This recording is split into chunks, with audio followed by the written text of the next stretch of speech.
You are watching Reporter Evening Show. Good evening. Reporter evening show ഇന്നത്തെ ഏറ്റവും പ്രധാനപ്പെട്ട വാർത്തയിലേക്കും അതിന്റെ ചർച്ചയിലേക്കും കടക്കുകയാണ്. ബീഹാറിൽ നിതീഷ് കുമാറിന്റെ പുതിയ രാഷ്ട്രീയ കരുനീക്കങ്ങൾ തുടരുകയാണ്. അധികാരം നിലനിർത്താൻ വീണ്ടും ബി.ജെ.പി. പാളയത്തിൽ അഭയം പ്രാപിക്കുമെന്നാണ് റിപ്പോർട്ടുകൾ. ബി.ജെ.പി. ജെ.ഡി.യു സർക്കാരിന്റെ സത്യപ്രതിജ്ഞ ഞായറാഴ്ച എന്നതാണ് ഏറ്റവും ഒടുവിൽ പുറത്തുവരുന്ന വാർത്തകൾ. നിതീഷ് കുമാർ എന്ന മുതിർന്ന നേതാവിനെ മറുകണ്ഠം ചാടിച്ചാൽ അത് ഇന്ത്യ മുന്നണിയെ ശിഥിലമാക്കുമെന്ന് ബി.ജെ.പി. കണക്കുകൂട്ടുന്നു. നേരത്തെ മുൻകൂട്ടി തീരുമാനിച്ച പ്രകാരമെന്നാണ് കോൺഗ്രസിന്റെ വിലയിരുത്തൽ. അനുനയ നീക്കങ്ങളിൽ വീഴാതെ നിതീഷ് വഴുതി മാറുകയാണ്. പരിശോധിക്കാം ബീഹാറിൽ ബി.ജെ.പി. വിജയം.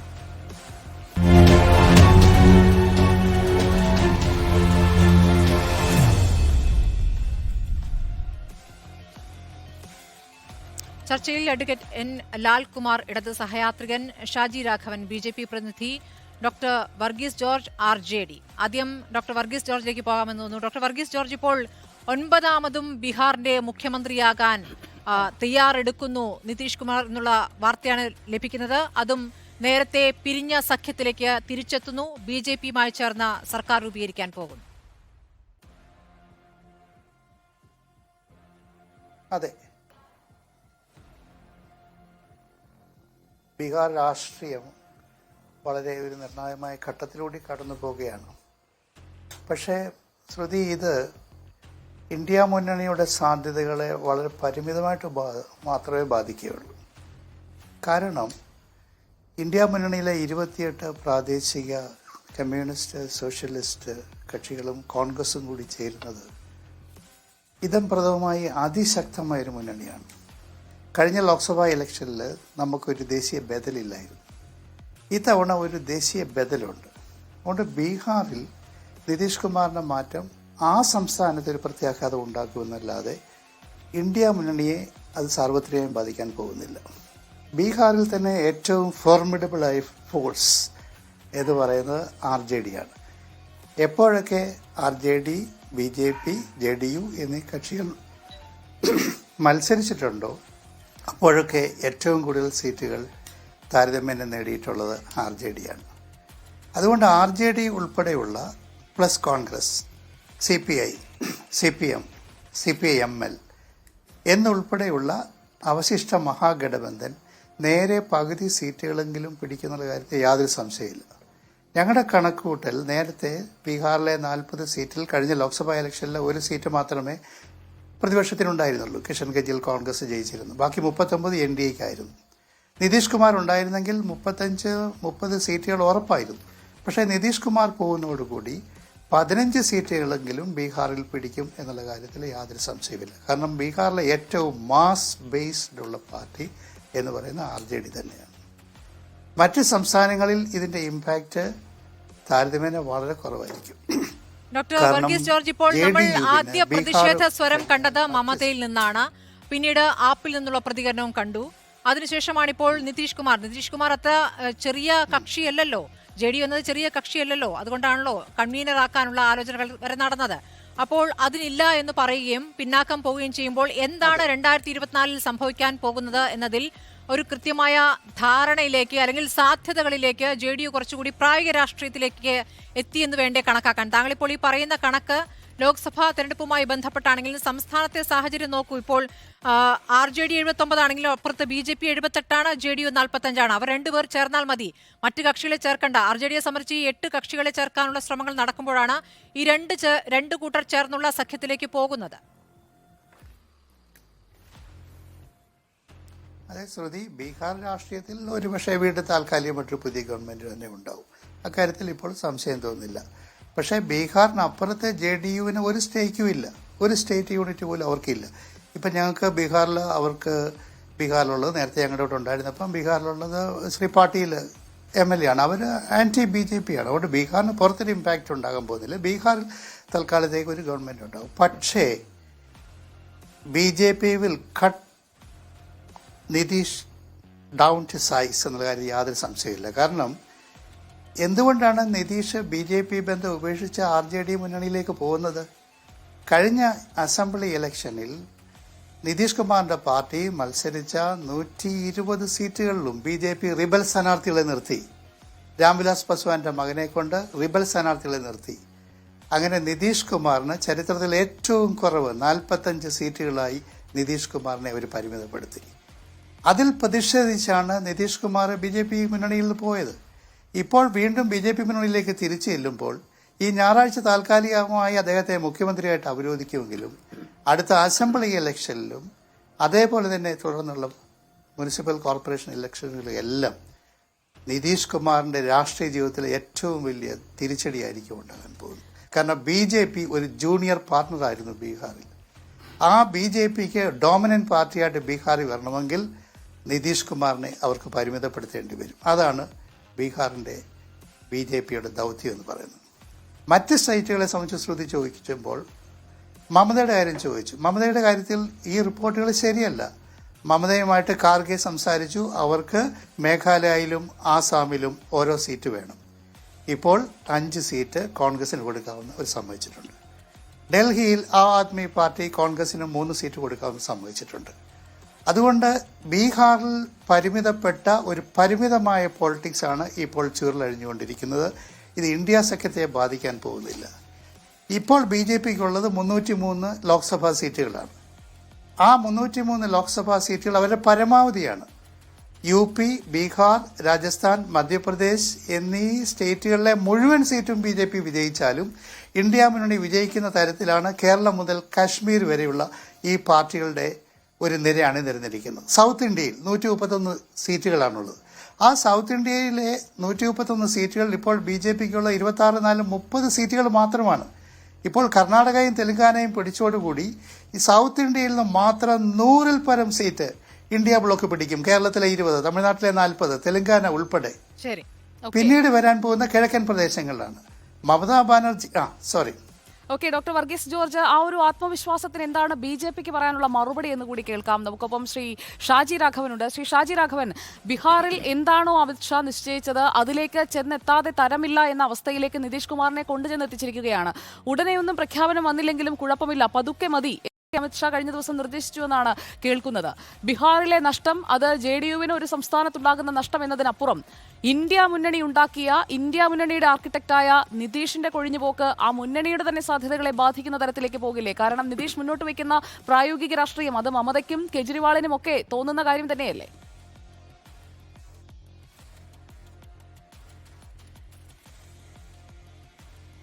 നമ്മുടെ ഡോക്ടർ വർഗീസ് ജോർജ് സാറ് വളരെ സൗമ്യനായ ഒരു പൊതുപ്രവർത്തകനാണ്.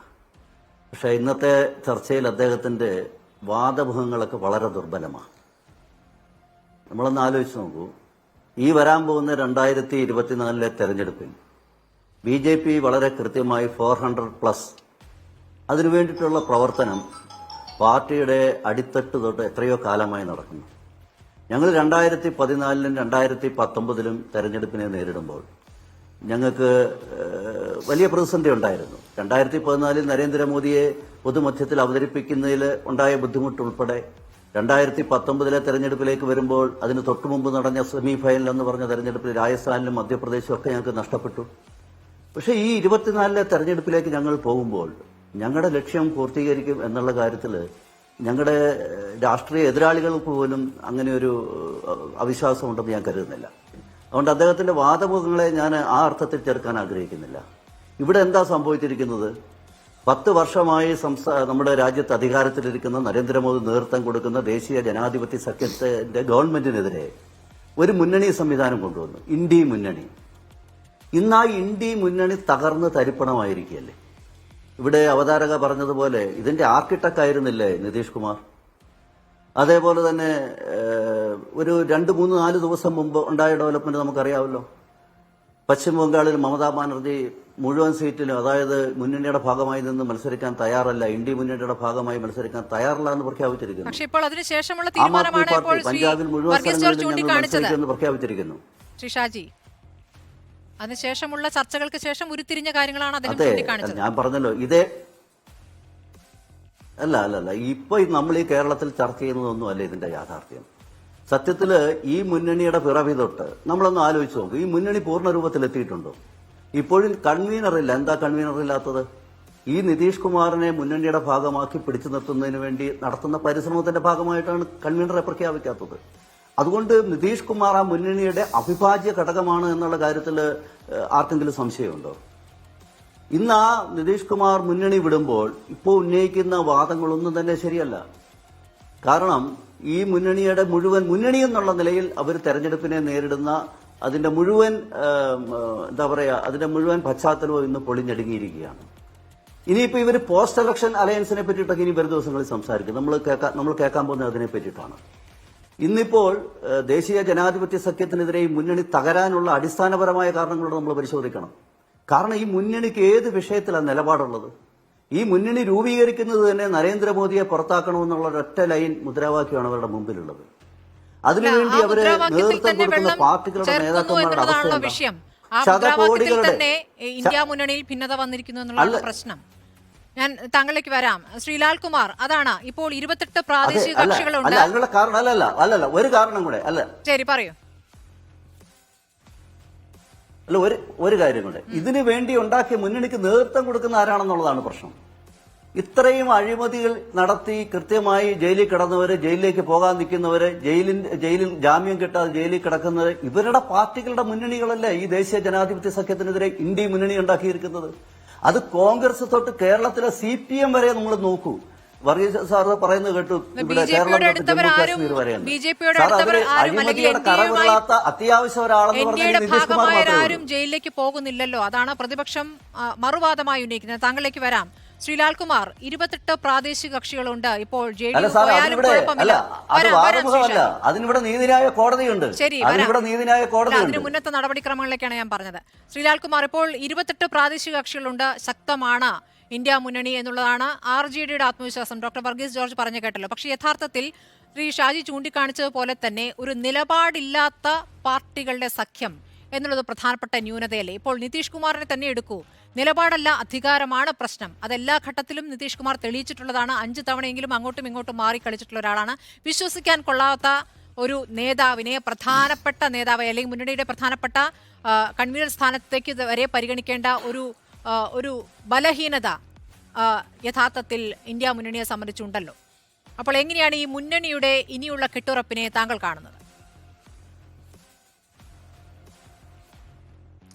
അല്ല, I'll try to state the flip side of it. നോക്കൂ, ഇവിടെ താങ്കൾ പറഞ്ഞത് വിശ്വസിക്കാൻ കൊള്ളാത്ത, മുന്നണി മാറിക്കൊണ്ടിരിക്കുന്ന അദ്ദേഹത്തിൻ്റെ എനിക്ക് എക്കോ കേൾക്കുന്നു. Please correct it. പറയാം. ഞാൻ പറയുന്നത് ഞാൻ തന്നെ കേൾക്കുന്നു. അപ്പം ഞാനങ്ങ് പറഞ്ഞു പോകാം, പക്ഷെ അതൊന്ന് പരിഹരിക്കാൻ പറയും. തീർച്ചയായും. അപ്പം ഞാൻ പറഞ്ഞു വന്നത്, അദ്ദേഹം അപ്പുറത്തേക്ക് പോകുന്നു, പോകാൻ പോകുന്നു, അല്ലെങ്കിൽ NDAയുമായി സഹകരിക്കാൻ പോകുന്നു. അപ്പോൾ താങ്കളുടെ ആ വാക്കുകളിൽ വളരെ പ്രസക്തമായ വാക്കുകളാണ് താങ്കൾ ഉപയോഗിച്ചത്. 4 or 5 പ്രാവശ്യം അങ്ങോട്ടോ ഇങ്ങോട്ടോ മാറിയ, അധികാരത്തിന് വേണ്ടി നിൽക്കുന്ന, അല്ലെങ്കിൽ സ്ഥാനമാനങ്ങൾക്ക് വേണ്ടി മാത്രം ചൂട് മാറ്റുന്ന ഒരാളെ ഇന്ത്യ മുന്നണിയിൽ നമുക്ക് റിലൈ ചെയ്യാൻ പറ്റുമെന്നുള്ളതാണ് താങ്കൾ വെച്ച ഒരു പെർട്ടിനന്റ് പോയിന്റ്. അത് NDAയ്ക്കും ബാധകമല്ലേ അല്ലേ? ഈ പറയുന്ന ആള്, നമ്മൾ ഇപ്പുറത്ത് വിശ്വസിക്കാൻ കൊള്ളാത്ത ഒരാള് അപ്പുറത്തോട്ടാണല്ലോ പോകുന്നതല്ലേ? അപ്പോൾ ആ വിശ്വസിക്കാൻ കൊള്ളാത്ത ആൾക്കാരുമായിട്ട് NDAയ്ക്ക് സഹകരിക്കുന്നതിന് പ്രശ്നമില്ല. നമുക്ക് അങ്ങനൊരു വാദം മുന്നോട്ട് വെക്കാമല്ലോ അല്ലേ? I think that is valid. നോക്കൂ, ഇന്ത്യൻ രാഷ്ട്രീയത്തിൽ അധികാരത്തിന് വേണ്ടി മാത്രം സാധാരണഗതിയിൽ ആൾക്കാർ നിലകൊള്ളില്ല. അധികാര രാഷ്ട്രീയത്തിന് പുറത്ത് രാഷ്ട്രീയ പ്രവർത്തനം നടത്തുന്ന ആൾക്കാർ ഒത്തിരി പേരുണ്ട്. എല്ലായ്പ്പോഴും അങ്ങനെ എന്നുള്ളതല്ല. നമ്മളെ നിലപാട് എന്ന് പറയുന്നത്, നിലപാട് ഡൈല്യൂട്ട് ചെയ്ത് നമ്മൾ ചിലപ്പോൾ അധികാരം വേണ്ട എന്ന് വെക്കാനുള്ള സാധ്യതകളുണ്ട്. അങ്ങനെ ഒരിക്കലും ചെയ്യാത്ത ആൾക്കാരിൽ ഉള്ള ഒരാളാണ് നിതീഷ് കുമാർ. എനിക്കൊരു സംശയമില്ല കാര്യത്തിൽ. അതിപ്പോൾ ഇന്ത്യ മുന്നണിയുടെ കൺവീനർ ആകാൻ പോകുന്ന ആളല്ലേ, അല്ലെങ്കിൽ നിങ്ങൾ അവിടം വരെ എത്തിച്ചതല്ലേ എന്നൊക്കെ താങ്കൾക്ക് എന്നോട് ചോദിക്കാം. എങ്കിൽ പോലും എൻ്റെ ആ വാക്കിൽ നിന്ന് ഞാൻ മാറ്റത്തില്ല. അതുപോലെ തന്നെ അധികാര രാഷ്ട്രീയത്തോട് സെൽഫ് ഇൻട്രസ്റ്റ്, അതിൽ മേളിൽ ഒന്നുമില്ലാതെ നിൽക്കുന്ന ആൾക്കാരിൽ ഒരാളാണ് നവീൻ പട്നായിക്. എനിക്ക് പറയുന്നതിന് ഒരു മടിയുള്ള ആളല്ല. നവീൻ പട്നായിക് ആണെങ്കിലും നിതീഷ് കുമാർ ആണെങ്കിലും അവരുടെ ഒരു പരോക്കിയൽ ഇൻട്രസ്റ്റ്, അവരെ സംബന്ധിച്ചിടത്തോളം they wanted power, they want power. എപ്പോഴും അവർ അധികാരത്തിൽ ഇരിക്കുക എന്നുള്ള ലക്ഷ്യം മാത്രം ആണ് മുന്നോട്ട് വെക്കുക. രാജ്യത്തിൻ്റെ രാഷ്ട്രീയമോ രാജ്യത്തിൻ്റെ മതനിരപേക്ഷതയോ അല്ലെങ്കിൽ കോൺസ്റ്റിറ്റ്യൂഷണലിസമോ ഇതൊന്നും അവർക്ക് പ്രശ്നമല്ല. അവർക്ക് ബീഹാർ പോലും പ്രശ്നമല്ല. സത്യത്തിൽ നിതീഷ് കുമാറിനെ സംബന്ധിച്ചിടത്തോളം ബീഹാറിനുപരി ആ മുഖ്യമന്ത്രി സ്ഥാനം മാത്രമായി അഡ്വക്കേറ്റ് ലാൽകുമാർ, അവിടെയാണ് സംശയം. ഇളകി നിൽക്കുന്ന കല്ലെടുത്ത് മൂലക്കല്ലാക്കിയ ഇന്ത്യ മുന്നണിക്കും കോൺഗ്രസിനും അപ്പോൾ പിഴച്ചിൽ. അപ്പൊ ഈ കല്ലുകൊണ്ട് നിങ്ങൾ അപ്പുറത്ത് എന്തോ ചെയ്യാൻ പോയി? NDA അപ്പുറത്ത് ആ കല്ല് ഇവിടെ ദുർബലമാക്കാൻ വേണ്ടിയാണ് അപ്പുറത്തേക്ക് കൊണ്ടുപോകുന്നത്. അപ്പുറത്തേക്ക് കൊണ്ടുപോകുന്നത് ഞാൻ മനസ്സിലാക്കുന്നത് അനുസരിച്ച് ഇതുവരെയുള്ള അവിടെ പ്രത്യേകിച്ച് പ്രയോജനം ഉണ്ടായിട്ടില്ല. പക്ഷേ ഇവിടുത്തെ അടിത്തറ ഇളകി വീഴണം, അതിനുവേണ്ടിയാണ് അപ്പുറത്തേക്ക് കൊണ്ടുപോകുന്നത്. അത് മനസ്സിലാകുന്നില്ലേ നിതീഷ് കുമാറിന്? ശ്രീ ലാൽകുമാർ. അല്ല, നിതീഷ് കുമാറിന് മനസ്സിലാകുന്നുണ്ടോ ഇല്ലയോ എന്നുള്ള ചോദ്യത്തിന് മറുപടി പറയാൻ ഞാൻ ആളല്ല. നോക്കൂ, നിതീഷ് കുമാറിനെ സംബന്ധിച്ചിടത്തോളം വർഗീസ് ജോർജ് സാർ ഇവിടെ കൃത്യമായി പറഞ്ഞു. നിതീഷ് കുമാറിനെ സംബന്ധിച്ചിടത്തോളം നിതീഷ് കുമാർ എന്ന പാർട്ടി ചെറുതായിക്കൊണ്ടിരിക്കുകയാണ്, JDU ചെറുതായിക്കൊണ്ടിരിക്കുകയാണ്. BJP അതിനകത്ത് വിജയിക്കുന്നുണ്ടോ എന്നുള്ള ചോദ്യമാണ് താങ്കൾ ചോദിക്കുന്നതെങ്കിൽ അതെ, ഉണ്ട്. എനിക്ക് അതിനകത്ത് സംശയമില്ല. BJP രാഷ്ട്രീയമായി വിജയിക്കുന്നുണ്ടോ എന്നുള്ള ചോദ്യത്തിലുണ്ട്. പക്ഷേ അത് ഇന്ത്യ മുന്നണിയുടെ പരാജയമാകുമോ എന്നുള്ള ചോദ്യത്തിന് ഉത്തരം പറയാനുള്ളതായിട്ടില്ല എന്നുള്ളതാണ് അവിടുത്തെ പ്രഥമമായ വാദം. അല്ല, എപ്പോഴാകുന്നു എന്നുള്ള പ്രശ്നമാണല്ലോ ലാൽകുമാർ. ഇപ്പോൾ സമയമില്ല. ഈ സീറ്റ് വിഭജനത്തിന്റെ കാര്യത്തിൽ ഒരു തീരുമാനത്തിലേക്ക് വരുന്നില്ല എന്നുള്ളതാണ് ഇപ്പോൾ ഇതിൽ എതിർ ശബ്ദം ഉന്നയിച്ച 3 കക്ഷികളും പറയുന്നത്. വേഗത്തിൽ വേണം എന്നുള്ളതാണ് ആവശ്യപ്പെടുന്നത്. അപ്പം സ്മൃതിയുടെ വാക്കുകൾ എടുക്കാം. സ്മൃതിയുടെ വാക്യത്തിന് ഞാൻ വെളിയിൽ നിന്നും പോകാതെ ഞാൻ എടുക്കാം. വേഗത്തിൽ വേണം എന്നാണ് ഇവരെല്ലാവരും പറയുന്നത്. അപ്പം വേഗത്തിൽ സീറ്റ് വിഭജനം നടത്തണമെന്ന് ആഗ്രഹമുള്ളവരാണ് ഇന്ത്യ മുന്നണിയിലുള്ളതെന്ന് നമുക്ക് പറയാമല്ലോ, അല്ലേ? അങ്ങനെ പറയരുതോ? ലുക്ക്, നമ്മൾ എടുക്കുമ്പം അതിനകത്ത് നമ്മളൊരു ലിബറൽ വ്യൂ എടുക്കണം. നമ്മളൊരു ഡെമോക്രാറ്റിക് രാജ്യത്ത് ഒരു അലയൻസ് ഉണ്ടാക്കാൻ ശ്രമിക്കുമ്പം ആ ശ്രമം എല്ലാവരും നമ്മൾ ഒരുപോലെ ഒത്ത രീതിയിൽ ചിലപ്പോൾ പെരുമാറിക്കൊള്ളണമെന്നില്ല. ഇപ്പം നിങ്ങൾ ചർച്ചയിലിരുന്ന് നിങ്ങളുടെ എഡിറ്റേഴ്സ് അവർ അല്ലെങ്കിൽ മീറ്റ് ദ എഡിറ്റേഴ്സിനകത്ത് ഇരുന്ന് എല്ലാവരും ഒരുപോലെയാണോ കാര്യങ്ങൾ പറയുന്നത്? പക്ഷേ അത് നിങ്ങൾ ഒരു അഭിപ്രായ ഐക്യം എത്താനായിട്ടുള്ള ശ്രമം നടത്തും. അത് ചിലപ്പോൾ ഒരാൾ വ്യത്യസ്തമായ ഒരു അഭിപ്രായത്തിലേക്ക് വരാം, അവരെ ചിലപ്പോൾ തള്ളിക്കളഞ്ഞ് ചിലപ്പോൾ മെജോറിറ്റി ചിലപ്പോൾ വിൻ ചെയ്യും, അങ്ങനെയൊക്കെ സംഭവിക്കാം. വിട്ടുപോയതിനെ കുറിച്ചാണ് താങ്കൾ ഈ പറയുന്നത്. അപ്പുറത്തും ഈ നിലപാടില്ലാത്തവരെ എടുക്കുന്നല്ലോ എന്ന്. അവിടെ നഷ്ടമില്ലെന്നേ, അവിടെ ലാഭമാണ്, എത്ര കിട്ടിയാലും ലാഭമാണ്. ഇവിടെ നഷ്ടം സംഭവിക്കുന്നിടത്താണ് നമ്മൾ ആ വിഷയം ആ രൂപത്തിൽ ചർച്ച ചെയ്യുന്നത്. ഞാൻ താങ്കളിലേക്ക് വരാം. ഡോക്ടർ വർഗീസ് ജോർജ്, ഇപ്പോൾ ഈ നിലപാടിന്റെ വിഷയം പറഞ്ഞു. അത് പറ്റത്തില്ല. അതിനകത്ത് എന്തൊരു മര്യാദ ഉള്ളേ? ഇപ്പൊ താങ്കൾ ഒരു ചൂടാവണ്ട, ഈ പരിപാടി ശരിയല്ല. ഇല്ല, എനിക്ക്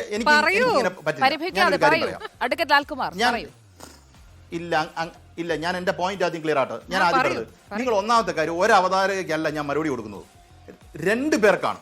അപ്പൊ എനിക്ക് എന്റെ മൈൻഡിൽ തന്നെ എനിക്കൊരു സ്പ്ലിറ്റ് ഓഫ് മൈൻഡ് ഉണ്ടാകുന്നുണ്ട്. അത് നിങ്ങൾ മനസ്സിലാക്കണം. നിങ്ങൾ അതിന്റെ ഒരാളുടെ ഇടയ്ക്കൂടെ ചോദിക്കും, അയാൾക്ക് മറുപടി പറയുന്നതിന് മുമ്പ് നിങ്ങൾ ഇപ്പുറത്തോട്ട് ചോദിച്ചിട്ട് അപ്പുറത്തോട്ട് പോകുമ്പോൾ നിങ്ങൾക്കത് കൺവീനിയൻസ് ആയിരിക്കും, അതെനിക്ക് കൺവീനിയൻസ് അല്ല. എനിക്ക് പറഞ്ഞു പൂർത്തിയാക്കാനുള്ള അവസരം തരണം. അപ്പൊ ഞാൻ പറയാൻ ശ്രമിക്കുന്നത്, നിങ്ങൾ ഒരു പൊസിഷൻ എടുക്കുന്നു. ആ പൊസിഷൻ ഇന്ത്യ മുന്നണി ഒരു പൊസിഷൻ എടുത്തിട്ടുണ്ടോ എന്നുള്ള ചോദ്യത്തിൽ ഇന്ത്യ മുന്നണിക്ക് ഒരു പൊസിഷൻ ഉണ്ടോ? ഉണ്ട്. എന്താണ്? മോഡിയെ തോപ്പിക്കുക എന്നുള്ള പൊസിഷനാണോ? അതെ. അതിനിപ്പോൾ എന്താ സംശയം? അങ്ങനെ ഒരു പൊസിഷനകത്ത് മമതാ ബാനർജി കൂടുന്നുണ്ടോ? ഉണ്ട്. അല്ലെങ്കിൽ ഈ പറയുന്ന ബാക്കിയുള്ളവരെല്ലാം കൂടുന്നുണ്ടോ? ഈവൻ നിതീഷ് കുമാർ പോലും ഒരു പരിധിവരെ കൂടുന്നുണ്ട്. അദ്ദേഹത്തിന്റെ അവസരവാദ രാഷ്ട്രീയം കൊണ്ടാണ് അദ്ദേഹം പുറത്തു പോകുന്നത് എന്നുള്ളതാണ് ഇവിടുത്തെ സത്യം. അപ്പം നമ്മൾ രാജ്യത്ത് ഈ പറയുന്ന പ്രതിപക്ഷ കക്ഷികൾക്കെല്ലാം ഈ BJPയെ കൊണ്ട് കിടക്കപ്പുറത്ത് ഉണ്ടോ എന്നുള്ള ചോദ്യത്തിന് അവർ ബുദ്ധിമുട്ടിലോ ആണ് എന്നുള്ളതൊരു യാഥാർത്ഥ്യമാണ്. അതുകൊണ്ട് ഒന്നിച്ച് നിൽക്കാനുള്ള ഒരു ബൈൻഡിങ് ഫോഴ്സ് അവരിലുണ്ട് എന്നുള്ളതൊരു യാഥാർത്ഥ്യമാണ്. അതുകൊണ്ടാണ് താങ്കളുടെ സെന്റൻസിനകത്ത് എത്രയും പെട്ടെന്ന് മുന്നണിയിൽ നമ്മൾ സീറ്റ് വിഭജനം നടത്തണമെന്ന് മുന്നണിക്കകത്തുള്ളവർ പറയുന്നത്. അതപ്പോൾ അതിനനുസരിച്ച് ഒരു ബന്ധം അതിനകത്തുണ്ടെന്നുള്ളതാണ്. അത് എത്ര ക്രിയാത്മകമായി പുറത്തു വരും, അല്ലെങ്കിൽ എത്ര രീതിയിൽ അത് ഇലക്ഷൻ റിസൾട്ടായി മാറും എന്നുള്ളതൊക്കെ നമ്മൾ വരുന്ന ദിവസങ്ങളിൽ കണ്ടതാണ്. ഈ നിതീഷ് കുമാർ എന്ന് പറയുന്ന ഒരു വ്യക്തി മുഖ്യമന്ത്രിയാകാൻ വേണ്ടി മാത്രം അപ്പുറത്തേക്ക് ചുവട് മാറ്റിയത് കൊണ്ട് നമുക്ക് അങ്ങനെ ഒരു അഭിപ്രായം പറയാനാണെങ്കിൽ, ഒരാൾ അപ്പുറത്തോട്ട് പോയത് കൊണ്ട് ഇവിടുത്തെ മുന്നണി മൊത്തം തകർന്നു, അല്ലെങ്കിൽ നിതീഷ് കുമാറിനെ നോക്കി മാത്രമായിട്ട് ഇന്ത്യ മുന്നണിക്ക് മുന്നോട്ട് പോകാൻ പറ്റുമോ? പോകാൻ പറ്റില്ല. ഇപ്പൊ നിതീഷ് കുമാർ നാളെ ഇല്ലാത്തൊരവസരം വന്നു കഴിഞ്ഞാൽ എന്ത് ചെയ്യും? അല്ലെ അദ്ദേഹം നാളെ BJP ആയി, JDU എന്നുള്ളതല്ല BJP ആയാലോ? അപ്പൊ അങ്ങനെ നമുക്ക് ഒരു രാഷ്ട്രീയ പ്രവർത്തനവും നടത്താൻ പറ്റില്ല. ഒരാളെ മാത്രം റിലേ ചെയ്തുകൊണ്ട് ഇയാൾ നമ്മളെ കൽപ്പാന്ത കാലത്തോളം നമ്മുടെ കൂട്ടത്തിൽ കണ്ടുകളയും കാണും എന്നുള്ള അടിസ്ഥാനത്തിൽ നമ്മുടെ രാഷ്ട്രീയ ഐക്യം മുന്നോട്ട് കൊണ്ടുപോകാൻ കഴിയില്ല. ചിലപ്പോൾ ആൾക്കാർ ഉന്നയിച്ചത് മോദി വിരുദ്ധ നിലപാടിൽ ഐക്യപ്പെടുന്നു എന്നിടത്താണ് മോദിയിലേക്ക് അടുക്കുന്നു എന്നുള്ള വിഷയം വരുന്നത് എന്നുള്ളതുകൊണ്ടാണ്. ഡോക്ടർ വർഗീസ് ജോർജ്, ഇപ്പോൾ നിലപാടാണ് ഈ ഇന്ത്യ മുന്നണിയുടെ ഏറ്റവും പ്രധാനപ്പെട്ട കാര്യം. നിലപാടുള്ളവരാണ്, അത് 28 കക്ഷികളും ആ നിലപാടിൽ ഉറച്ചു നിൽക്കുന്നു എന്നുള്ളതാണ്. പക്ഷേ ലാലു പ്രസാദ് യാദവ് ഈ ഘട്ടത്തിൽ ഇപ്പോൾ JDU ഇങ്ങനെ പുറത്തേക്ക് പോകുന്നു എന്നുള്ള ഘട്ടത്തിൽ നടത്തുന്ന ചർച്ചകൾ ജിതൻ ലാൽ മാഞ്ചിയുടെ മകന് ഉപമുഖ്യമന്ത്രി സ്ഥാനം വാഗ്ദാനം ചെയ്തുകൊണ്ടാണ്. അപ്പോൾ ഇന്ത്യയിൽ നിന്ന് കക്ഷികളെ ഇങ്ങോട്ട് വലിക്കാനുള്ള ശ്രമവും ഒരു വിധത്തിൽ നടക്കുന്നുണ്ട്. പക്ഷേ അവിടെ നോക്കൂ, സന്തോഷ് മാഞ്ചി എന്ത് വാഗ്ദാനം കിട്ടിയിട്ടും തിരിച്ചു പോകുന്നില്ല എന്ന് പറയുന്നു. ലോക്സഭാ സീറ്റുകളും വാഗ്ദാനം ചെയ്തിട്ടുണ്ട് എന്നാണ് കേൾക്കുന്നത്. പക്ഷെ ഞങ്ങളില്ല, ഞങ്ങൾ ഇന്ത്യക്കൊപ്പം ഉറച്ചെന്ന് പറയുന്നു. ആ ഒരു ഉറപ്പ് ഇപ്പുറത്ത് ഇന്ത്യ മുന്നണിക്ക് ലഭിക്കുന്നില്ല. അവിടെയാണ് പ്രശ്നം വരുന്നത്. അതെ ശ്രുതി, നിലപാടിൻ്റെ കാര്യം പറയുമ്പോൾ ഇപ്പോൾ ഇന്ന് റിപ്പബ്ലിക് ഡേ ആണ്. നമ്മൾ റിപ്പബ്ലിക്കിനെ വീണ്ടെടുക്കുക, ഒരു ജനാധിപത്യം, മതനിരപേക്ഷ സോഷ്യലിസ്റ്റ് സമൂഹം കെട്ടിപ്പടുക്കുക എന്നുള്ള നമ്മുടെ പ്രതിജ്ഞയിൽ അധിഷ്ഠിതമായ ഈ റിപ്പബ്ലിക്ക് തകർന്നുകൊണ്ടിരിക്കുകയാണ് കഴിഞ്ഞ 10 വർഷക്കാലമായി. BJPയെ വളരെ പ്രതീക്ഷയോടുകൂടി ജനങ്ങൾ അധികാരത്തിൽ എത്തിച്ചെങ്കിലും ആ BJPയെ റിപ്പബ്ലിക്കിനെ തകർക്കുകയാണ്. അതാണ് കോമൺ അജണ്ട എന്ന് പറയുന്നത്. ആ റിപ്പബ്ലിക്കിനെ വീണ്ടെടുക്കുക എന്നുള്ളൊരു പൊതു അജണ്ടയിലാണ് നമ്മൾ മുന്നോട്ട് വന്നിരിക്കുന്നത്. ഉദാഹരണത്തിന് നമ്മുടെ ക്യാബിനറ്റിൽ, കേന്ദ്ര ക്യാബിനറ്റിൽ 75 പേരുണ്ട്. 35 പേര് പ്രധാന ക്യാബിനറ്റ് അംഗങ്ങളാണ്. ഇന്ത്യയിൽ 18 കോടി മുസ്ലിങ്ങളുണ്ട്. ഇന്തോനേഷ്യ കഴിഞ്ഞാൽ ഏറ്റവും കൂടുതൽ മുസ്ലിങ്ങളുള്ള രാജ്യമാണ്. ഈ 18 കോടി മുസ്ലിങ്ങളെ പ്രതികരിക്കാൻ ഒരു ക്യാബിനറ്റ് മന്ത്രി നമ്മുടെ ക്യാബിനറ്റിലുണ്ടോ? ഏത് തരത്തിലുള്ള ഒരു റിപ്പബ്ലിക്കാണ്, ഒരു നിലപാടാണ് നമ്മൾ സ്വീകരിക്കുന്നത്? ഉത്തർപ്രദേശിൽ 410 അസംബ്ലി സീറ്റുണ്ട്. ഒരു മുസ്ലിമിനെ BJP മത്സരിച്ചു. കർണാടകത്തിൽ 210 അസംബ്ലി മണ്ഡലമുണ്ട്. ഒരു മുസ്ലിമിനെ മത്സരിപ്പിച്ചു. ഈ മുസ്ലിമിനെ ഇൻക്ലൂഡ് ചെയ്യാതെ, ഉൾക്കൊള്ളിക്കാത്ത ഒരു റിപ്പബ്ലിക്കിനെ കുറിച്ചാണോ നമ്മൾ പറയുന്നത്? BJPയുടെ സ്നേഹിതം പറയുന്നത്. അയോധ്യയിലെ പ്രാണപ്രതിഷ്ഠയുടെ പിറ്റേന്ന് 4 ചർച്ചസിൻ്റെ കുരിശിൽ RSSൻ്റെയോ മറ്റ് സംഘപരിവാറിൻ്റെയോ കൊടികൾ കൊണ്ട് കെട്ടി. ഈ രാജ്യത്തെ ഒരു മതനിരപേക്ഷ സമൂഹമായിട്ട് നമുക്ക് നിലനിർത്തണ്ടേ? അത് നിലനിർത്തണമെങ്കിൽ ഇപ്പോൾ ശ്രീ ലാലു പറഞ്ഞ പോലെ ഈ ഗവൺമെൻറ്റിനെ പരാജയപ്പെടുത്തണം. ലോകത്തിലെ എല്ലാ ജനാധിപത്യ രാജ്യങ്ങളിലും അങ്ങനെയാണ്. ഒരു രാജ്യത്ത് അധികാരത്തിൻ്റെ കുത്തക വരുമ്പോൾ ബാക്കി എല്ലാവരും കൂടെ സംഘടിച്ച് ഒരുമിക്കും. അടിയന്തരാവസ്ഥയിൽ അതാണ് നമ്മൾ ചെയ്തത്. BJP സ്നേഹിതർ അന്ന് ഞങ്ങളുടെ കൂടെ ഉണ്ടായിരുന്നു. കോൺഗ്രസിൻ്റെ അധികാര കുത്തകയെ തകർക്കാൻ വേണ്ടി ഒരു പൊതു മിനിമം പരിപാടിയുടെ അടിസ്ഥാനത്തിൽ ഒരുമിച്ച് വന്നു. ഇപ്പോൾ നമുക്ക് പറ്റുന്ന ഒരു നല്ല സാഹചര്യം എന്ന് പറയുന്നത് ബീഹാറിലെ ഈ ഒരു പിളർപ്പൊഴിച്ചാൽ ബാക്കി എല്ലായിടത്തും നമ്മുടെ ഇന്ത്യ അലയൻസ് വളരെ സോൾഡായിട്ട് നിൽക്കുകയാണ്.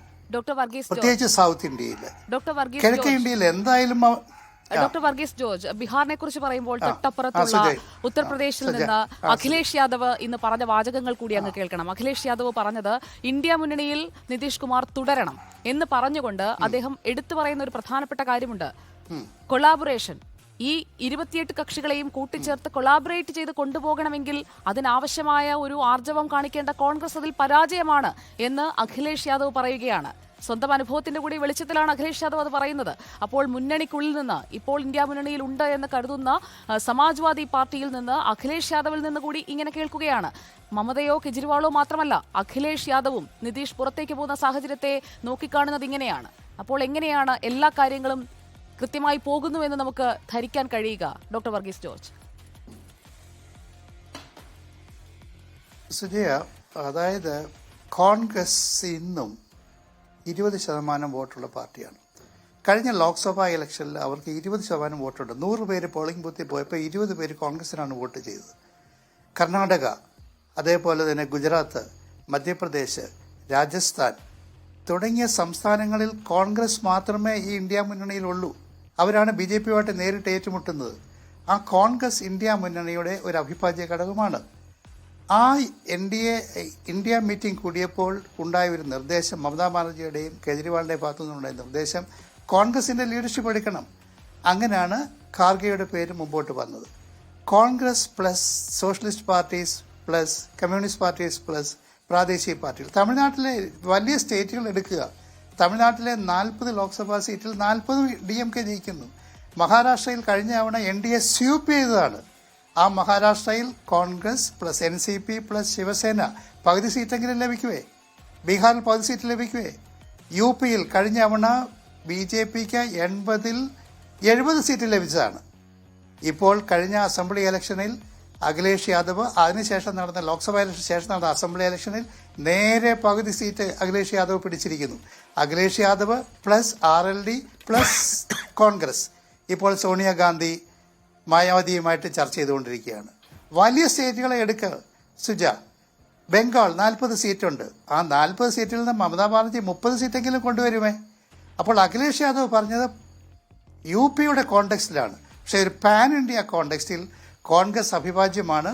20% കോൺഗ്രസ് ഉള്ള ലീഡുള്ള കോൺഗ്രസ് തന്നെ അതിന് നേതൃത്വപരമായ പങ്ക് വഹിക്കണം എന്നുള്ള ഇടതുപക്ഷ പാർട്ടികൾ തന്നെ ഇപ്പോൾ സമ്മതിച്ചിട്ടുണ്ട്. ഓക്കെ, ശ്രീ ഷാജി രാഘവൻ, BJP-ക്ക് വളരെ ഈസി ആയിട്ടുള്ള തെരഞ്ഞെടുപ്പ് നടക്കുന്നതിന് മുൻപ് തന്നെ ജയം ഉറപ്പിച്ചു എന്ന മട്ടിലാണ് പല നേതാക്കളുടെയും സ്റ്റേറ്റ്മെന്റ് വരുന്നത്. ഇപ്പോൾ നിതീഷ് കുമാറിനെ നിഷ്പ്രയാസം അടർത്തിയെടുക്കാൻ കഴിഞ്ഞു എന്ന പ്രതീക്ഷ മുന്നോട്ട് വെച്ചുകൊണ്ട് നാളെ ബീഹാറിൽ യോഗം ചേരാൻ പോവുകയാണ്. സ്റ്റേറ്റ് എക്സിക്യൂട്ടീവ് യോഗം ചേരാൻ പോകുന്നു. ഞായറാഴ്ച നിതീഷ് കുമാർ BJP-ക്കൊപ്പം മുഖ്യമന്ത്രിയായി എത്തുന്നു എന്ന തിരിച്ചുവരവിനെ കുറിച്ചൊക്കെ വളരെ ആത്മവിശ്വാസത്തോടെ പറയുന്നു. പക്ഷേ ഇപ്പോൾ ഡോക്ടർ വർഗീസ് ജോർജ് ചൂണ്ടിക്കാണിച്ചതുപോലെ കോൺഗ്രസിനെ അങ്ങനെ അങ്ങ് എഴുതി തള്ളാറായോ? കോൺഗ്രസിനെ ദുർബലമാക്കാൻ കോൺഗ്രസിൽ നിന്ന് തന്നെ 10 MLA-മാരെ കൂടി മറുകണ്ഠം ചാടിക്കാനുള്ള നീക്കങ്ങൾ നടത്തുന്നു. അങ്ങനെ അങ്ങ് കോൺഗ്രസിനെ ഇല്ലാതാക്കാമെന്ന ഒരു അമിത ആത്മവിശ്വാസത്തിലേക്ക് BJP എത്തിയിട്ടുണ്ടോ ശ്രീ ഷാജി രാഘവൻ?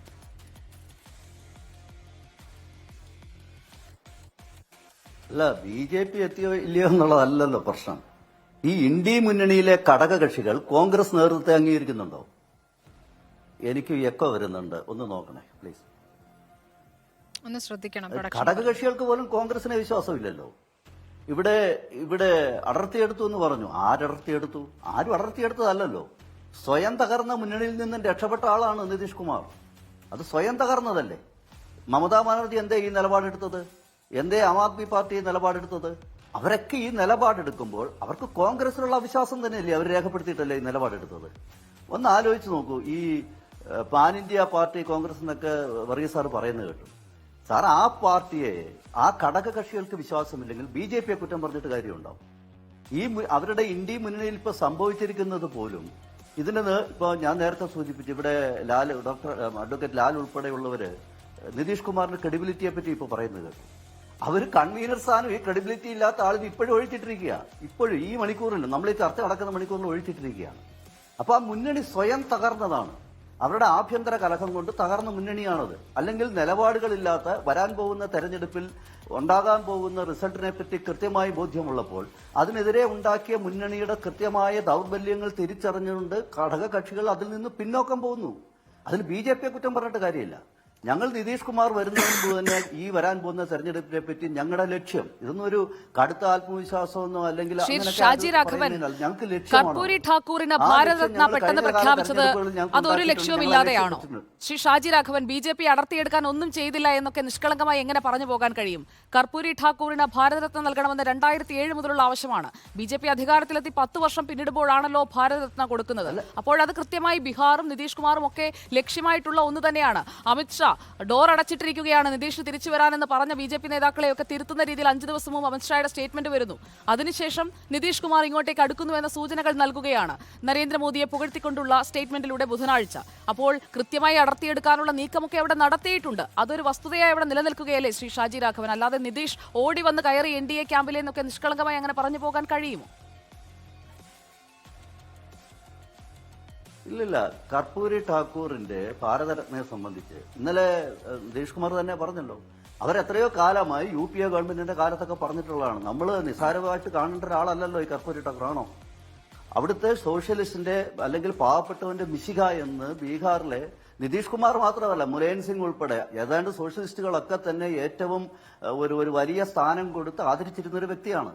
ആ വ്യക്തിക്ക് ഭാരതരത്ന കൊടുത്തത് ഇപ്പൊ അപരാധമായോ? കൊടുത്തതല്ല അപരാധമായത്. ശ്രീ ഷാജി രാഘവൻ, ഞാൻ പറഞ്ഞതിനെ വളച്ചൊടിക്കരുത്.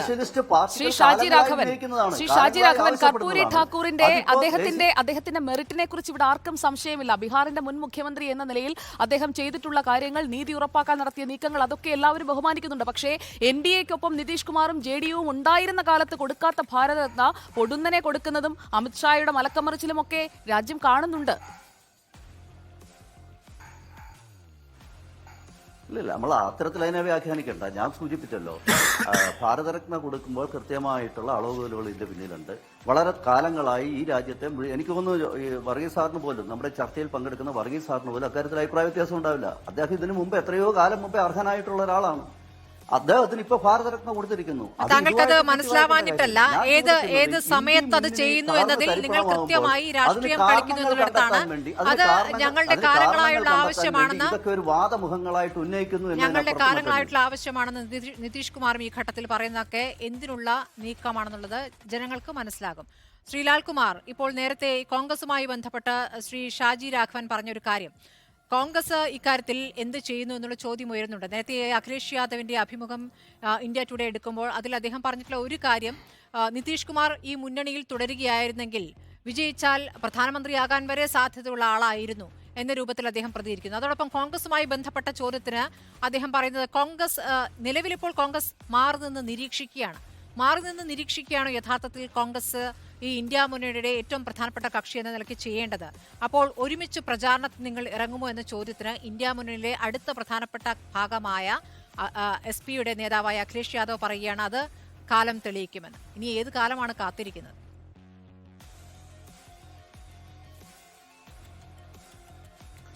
അല്ല, ഇവിടെ നോക്കൂ, കോൺഗ്രസിൻ്റെ പ്രവർത്തനത്തിൽ അല്ലെങ്കിൽ കോൺഗ്രസിൻ്റെ റെസ്പോൺസിൽ ഇഫക്റ്റീവ്നെസ് ഇല്ല എന്നുള്ളതാണ് ഇവിടെ വന്നിരിക്കുന്നതിൻ്റെ ഒരു കാര്യം. അതിനകത്ത് ഒരു പരിധിവരെ സത്യവുമാണ്. അതിനകത്ത് നമ്മൾ അതിനെ ഡിനൈ ചെയ്തുകൊണ്ട് നമുക്ക് മുന്നോട്ട് പോകാൻ കഴിയില്ല. കോൺഗ്രസിനെ സംബന്ധിച്ചിടത്തോളം കോൺഗ്രസ് ഈ ബിസിനസ്സിൽ നമ്മൾ പ്രോഫിറ്റ് മാക്സിമൈസേഷൻ എന്നുള്ളൊരു പ്രയോഗമുണ്ട്. ഈ പ്രോഫിറ്റ് മാക്സിമൈസേഷൻ ടെക്നിക്കിൽ അല്ലെങ്കിൽ ട്രിക്കിന് നോക്കി നിൽക്കുകയാണ് കോൺഗ്രസ് എപ്പോഴും. അത് നമ്മളതിനെ ആ പോയിന്റിനെ ഡൈല്യൂട്ട് ചെയ്യേണ്ട കാര്യമില്ല. കോൺഗ്രസിനെ സംബന്ധിച്ചിടത്തോളം UP, ബീഹാർ, ലോകത്തുള്ളിടത്ത് എല്ലാം അവർക്ക് സീറ്റ് കിട്ടിയാലും എന്നിട്ട് അവരുടെ ഒരാളെ പ്രധാനമന്ത്രിയാക്കണം എന്നുള്ളൊരു ആഗ്രഹത്തിലാണ് അവരെപ്പോഴും നിൽക്കുന്നത്. അത് ഈ പറഞ്ഞ ഒരു ഡോമിനേറ്റ് ചെയ്യാനുള്ള ഒരു ടെൻഡൻസി അവരുടെ ഭാഗത്തുണ്ട് എന്ന് നമുക്ക് കൺസീഡ് ചെയ്യുക തന്നെ ചെയ്യാം. അതിൽ BJP എന്തിനു വറി ചെയ്യുന്നു എന്ന് എനിക്ക് മനസ്സിലാകുന്നില്ല. അത് വേറൊരു വിഷയം. കാര്യം നമ്മൾ വറി ചെയ്യേണ്ട ഒരു കാര്യമാണ്. ഇവിടെ അടിസ്ഥാനപരമായി ഓർഗനൈസേഷണൽ സ്ട്രക്ചർ പല സംസ്ഥാനങ്ങളിലും ഇല്ലാത്ത കോൺഗ്രസ്, ഉദാഹരണത്തിന് UP-യിലൊന്നും കോൺഗ്രസ് പറഞ്ഞൊരു കാര്യമേ ഇല്ല. അങ്ങനെയുള്ള സ്ഥലങ്ങളിൽ ഏതാണോ ഏറ്റവും ഡോമിനൻ്റ് ആയിട്ട് നിൽക്കുന്ന ഇന്ത്യ മുന്നണിയിലെ പാർട്ടി, ആ പാർട്ടിയെ ഡിസൈഡ് ചെയ്യാൻ വിടുക, എന്നിട്ട് അവരെ സപ്പോർട്ട് ചെയ്യുന്ന റോള് കോൺഗ്രസ് കളിക്കുക. ഇപ്പം രാജസ്ഥാനിലേക്ക് എടുത്തു കഴിഞ്ഞാൽ രാജസ്ഥാനിൽ കോൺഗ്രസിൽ ലീഡിംഗ് റോൾ കളിക്കാം. ഈ പറയുന്ന പഞ്ചാബിലേക്ക് വന്നു കഴിഞ്ഞാൽ അവർക്കൊരു കോംപ്രമൈസ് ആം ആദ്മി പാർട്ടിയുമായിട്ട് നടത്താം. ബംഗാളിൽ ഈ പറയുന്ന സപ്പോർട്ടിംഗ് റോളിലേക്ക് വേണമെങ്കിൽ വരാം. ഈ പറയുന്ന ബംഗാളിലെ കാര്യം CPM-ന്റെ കാര്യവും അത് തന്നെയാണ്. ഈ പറയുന്ന രീതിയിൽ ഒരു സപ്പോർട്ടിംഗ് റോൾ കളിക്കേണ്ടടുത്ത് സപ്പോർട്ടിംഗ് റോൾ കളിക്കുക, ഫ്രണ്ട് ഫൂട്ടിൽ കയറി കളിക്കേണ്ടടുത്ത് ഫ്രണ്ട് ഫൂട്ടിൽ കയറി കളിക്കുക. ഇപ്പം തമിഴ്നാട്ടിലെ സംബന്ധിച്ചിടത്തോളം തമിഴ്നാട്ടിൽ കോൺഗ്രസ് ആണോ തീരുമാനിക്കുന്നത്? അല്ല, DMK ആണ് തീരുമാനിക്കുന്നത്. അപ്പോൾ DMK പറയുന്നത് പോലെ കൂടുതൽ സീറ്റ് കിട്ടാവുന്ന രീതിയിൽ മേടിക്കാൻ ശ്രമിക്കുകയാണെങ്കിൽ ശ്രമിക്കുന്നതിന് തെറ്റൊന്നുമില്ല.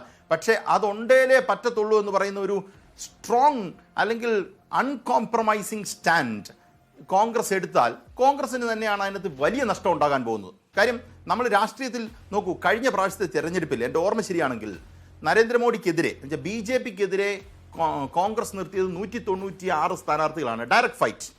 ആ ഡയറക്റ്റ് ഫൈറ്റിൽ 16 മാത്രമേ കോൺഗ്രസിന് ജയിക്കാൻ കഴിഞ്ഞിട്ടുള്ളൂ എന്ന് പറയുന്നത് ഒരു സാഡ് സ്റ്റേറ്റ് ഓഫ് അഫയേഴ്സ് ആണ്. എനിക്കൊരു സംശയമില്ല കാര്യത്തിൽ.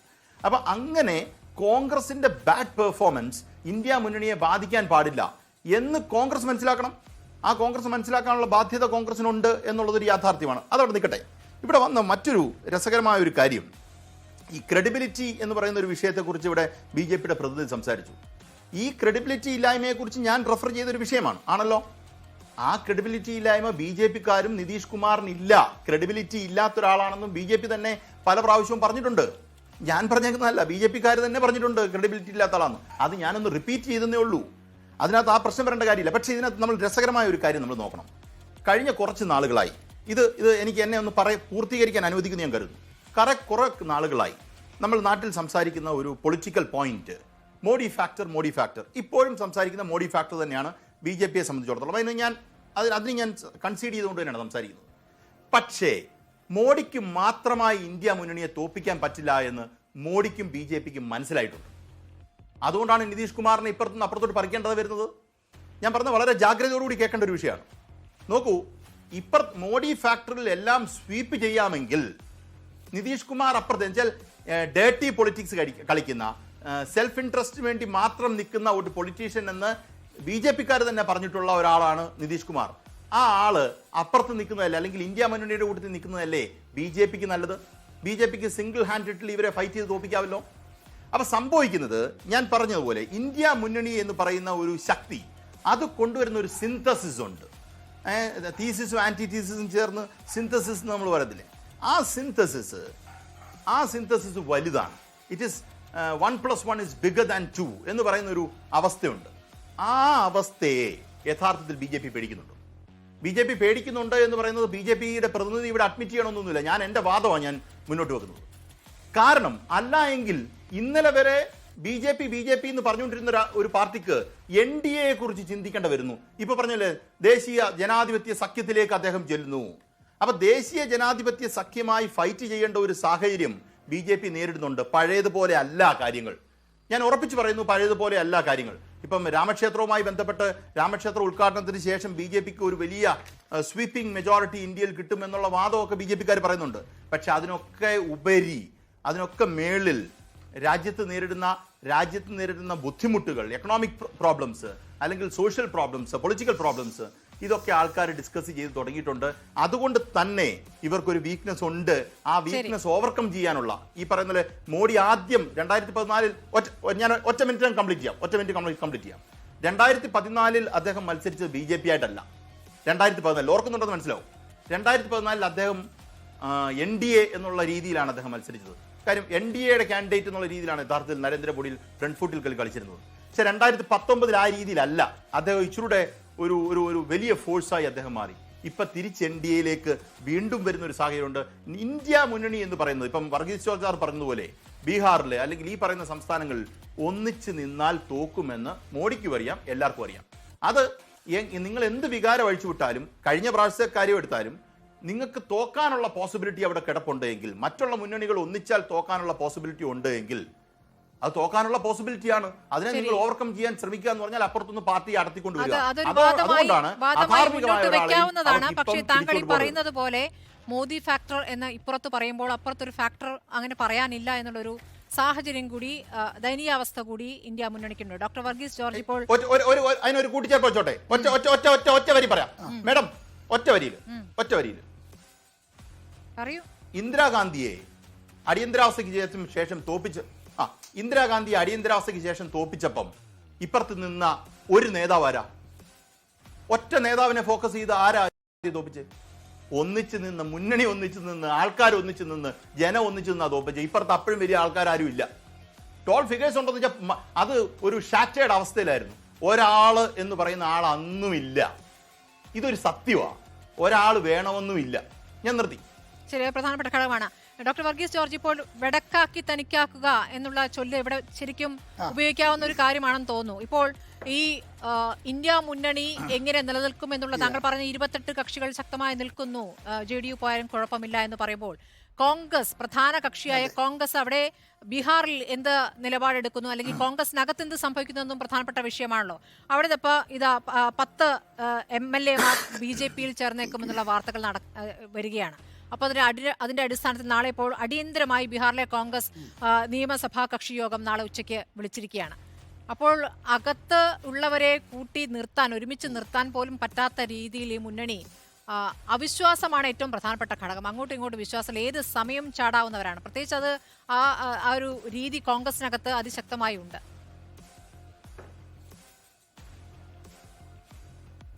ശരിയാണ്, കോൺഗ്രസിലെ 10 MLA-മാർക്ക് ചാഞ്ചാട്ടമുണ്ട്.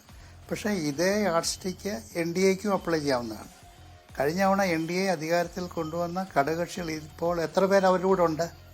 ആദ്യം JDU പോയി, അവരുടെ ഏറ്റവും ഓൾഡസ്റ്റ് അല്ലയായ ശിവസേന പോയി, അകാലിദൾ പോയി, TRS പോയി. ഇപ്പോൾ BJP-ക്ക് ഘടകകക്ഷികളെ ഇല്ല. അതുകൊണ്ട് ലാലു പറഞ്ഞ പോലെ BJP-ക്ക് ഘടകകക്ഷികളെ പിടിച്ചെങ്കിൽ മാത്രമേ അവർക്ക് ഭൂരിപക്ഷം കിട്ടത്തുള്ളൂ. BJP-ക്ക് കഴിഞ്ഞ തവണ ഉണ്ടായിരുന്ന 303 ലോക്സഭാ സീറ്റുകളാണ് ഡോക്ടർ വർഗീസ് ബാക്കിയുള്ളതെല്ലാം ജോർജ് അവരുടെ ഇടപെടുന്നതിൽ ഘടകകക്ഷിയുടെ ക്ഷമിക്കണം. സീറ്റുകളായിരുന്നു. ഡോക്ടർ വർഗീസ് ഈ ജോർജ് ഇടപെടുന്നതിൽ ക്ഷമിക്കണം. ശിവസേനയെ പറഞ്ഞു. പിളർത്തിയില്ലേ, സുജയ പറഞ്ഞു. NCP-യെ പിളർത്തിയില്ലേ, മഹാരാഷ്ട്രയിൽ നമ്മൾ കണ്ടുകൊണ്ടിരിക്കുകയല്ലേ. ഇപ്പോൾ ഉദ്ധവ് താക്കറെ വിഭാഗം എന്ന് പറയുന്നത് എത്രത്തോളം മെലിഞ്ഞിരിക്കുന്നു, ശരത് പവാർ എത്രത്തോളം ദുർബലനായിരിക്കുന്നു. ശരത് പവാർ ഇന്ത്യ മുന്നണി തുടങ്ങുന്ന ഘട്ടത്തിൽ അതിന്റെ നടുനായകത്വം വഹിക്കുമെന്ന് കരുതിയതാണ്. പക്ഷേ അജിത് പവാർ മറുകണ്ഠം ചാടുന്നത് ഒരു രാത്രി ഇരുട്ടി വെളുക്കുമ്പോൾ നമ്മൾ കാണുകയാണ്. അപ്പോൾ ഒന്നും അസാധ്യമല്ല, എന്തും ചെയ്യുമെന്ന് പറഞ്ഞു നിൽക്കുന്നവരോടാണ് എതിരിടുന്നത്. എത്രത്തോളം കരുത്തുണ്ട് അങ്ങനെയുള്ള ബാർഗെയിനിങ്ങിനെ, അങ്ങനെയുള്ള പവർ പൊളിറ്റിക്സിനെ, ടാക്ടിക്സിനെ മറികടക്കാൻ ഇന്ത്യ മുന്നണിക്ക്? അതിലേക്ക് ഇനിയെങ്കിലും ശ്രദ്ധയൂന്നേണ്ടേ കോൺഗ്രസും മറ്റ് സഖ്യകക്ഷികളുമെല്ലാം? സുജ, ഇത് ശ്രുതി ചോദിച്ച ചോദ്യത്തോട് തന്നെ തുടർച്ചയുള്ളതാണ് സുജയും പറയുന്നത്. ഈ കക്ഷികളെ പിളർക്കുക, ഒരു ഡെമോക്രാറ്റിക് പോളിറ്റിക്സിൽ ശക്തമായ പ്രതിപക്ഷ പാർട്ടികളെ പിളർക്കുക, അവർക്ക് കാലുമാറ്റത്തിന് പ്രോത്സാഹിപ്പിക്കുക. അങ്ങനെ കാലുമാറ്റം പ്രോത്സാഹിപ്പിച്ച് സംസ്ഥാനങ്ങൾ അധികാരത്തിൽ കൊണ്ടുവന്ന് അതിനുശേഷം അതിൻ്റെ ഗുണം പാർലമെൻറ്റ് ഇലക്ഷൻ എടുക്കുക. ഇതാണോ BJP-യുടെ ധർമ്മ രാഷ്ട്രീയം, നൈതിക രാഷ്ട്രീയം? മുമ്പേ BJP-യുടെ പ്രതിനിധി പറഞ്ഞല്ലോ, യാതൊരു തത്വദീക്ഷയില്ലാത്ത പാർട്ടികളാണ് NDA-യിലുള്ളതെന്ന്. ഈ BJP ചെയ്യുന്ന ഇപ്പോൾ ശ്രുതി ചോദിച്ചതുപോലെ പാർട്ടികളെ പിളർത്തുകയാണ്. പക്ഷെ പിളർത്തിയാലും മാസ് ബേസിൽ സംഭവിക്കുന്നില്ല. അതിനുശേഷം മഹാരാഷ്ട്രയിൽ നടന്ന ബൈ ഇലക്ഷനിൽ കോൺഗ്രസ്, NCP, ശിവസേന സഖ്യമാണ് വിജയിച്ചത്. കഴിഞ്ഞ തവണ സ്വീപ്പ് ചെയ്ത സ്റ്റേറ്റാണ്. 15-ൽ കൂടുതൽ സീറ്റുകൾ കിട്ടുമെന്ന് എല്ലാ സർവേകളും പ്രവചിച്ചിരിക്കുന്നു. കർണാടക, സുജ, കഴിഞ്ഞ തവണ 28 ലോക്സഭാ സീറ്റാണ് കർണാടകത്തിലുള്ളത്. 26 NDA ജയിച്ചു.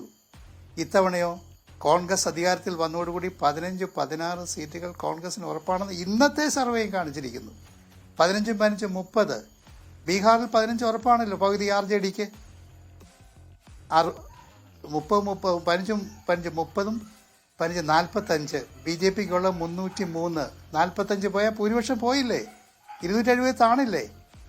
മറ്റ് സ്റ്റേറ്റുകളുടെ ഒന്നും കഥ ഞാൻ പറയുന്നില്ല. പഞ്ചാബിൽ പ്രധാനപ്പെട്ട ഫൈറ്റ് നടക്കുന്നു.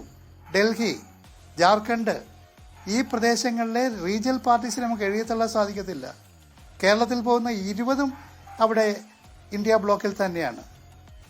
ജാർഖണ്ഡ് പുതുതായിട്ട് പിടിച്ചിരിക്കുന്നു. ഈ BJP എവിടെയുണ്ടെന്നാണ് ഷാജി പറയുന്നത്? നോർത്ത് ഇന്ത്യയുടെ ഹൃദയഭാഗത്തല്ലാതെ സൗത്തിലും കിഴക്കും മറ്റൊരു സ്റ്റേറ്റിലും ഇല്ല. ഇന്ത്യയിൽ 28 സ്റ്റേറ്റ് ഉണ്ടെന്ന് ഓർക്കണം. ഇപ്പോൾ കാശ്മീർ പോയപ്പോൾ ഇന്ത്യയിൽ 28 സ്റ്റേറ്റാണ്. ആ 28 സ്റ്റേറ്റിൽ 6-7 സ്റ്റേറ്റിൽ ഡോമിനൻ്റ് ആയ ഒരു പാർട്ടി മാത്രമാണ് BJP എന്ന് ഓർക്കണം. ബാക്കി ഇന്ത്യയിലെ 28 സ്റ്റേറ്റുകളിൽ 14 സ്റ്റേറ്റുകൾ ഭരിക്കുന്നത് ഈ റീജിയണൽ പാർട്ടീസും കമ്മ്യൂണിസ്റ്റ് പാർട്ടികളും സോഷ്യലിസ്റ്റ് പാർട്ടീസും അതുപോലെ തന്നെ പ്രാദേശിക പാർട്ടികളുമാണ്. അതുകൊണ്ടാണ് ലാലു പറഞ്ഞതുപോലെ BJP ഇന്ന് വളരെ പരിഭ്രമത്തിലാണ്. അവർക്ക് സഖ്യകക്ഷികളില്ലാതെ ഈ 271 സീറ്റ് പിടിക്കുക എന്നുള്ള അസാധ്യമാണ്. BJP-യുടെ 543 ലോക്സഭാ സീറ്റുണ്ട് നമുക്ക്. BJP-യുടെ ഇതപര്യന്തമുള്ള ചരിത്രം എടുത്ത് പരിശോധിച്ചാൽ BJP 200 സീറ്റുകളിൽ ഇതുവരെ ജയിച്ചിട്ടില്ല, അല്ലെങ്കിൽ മത്സരിച്ചിട്ടില്ല.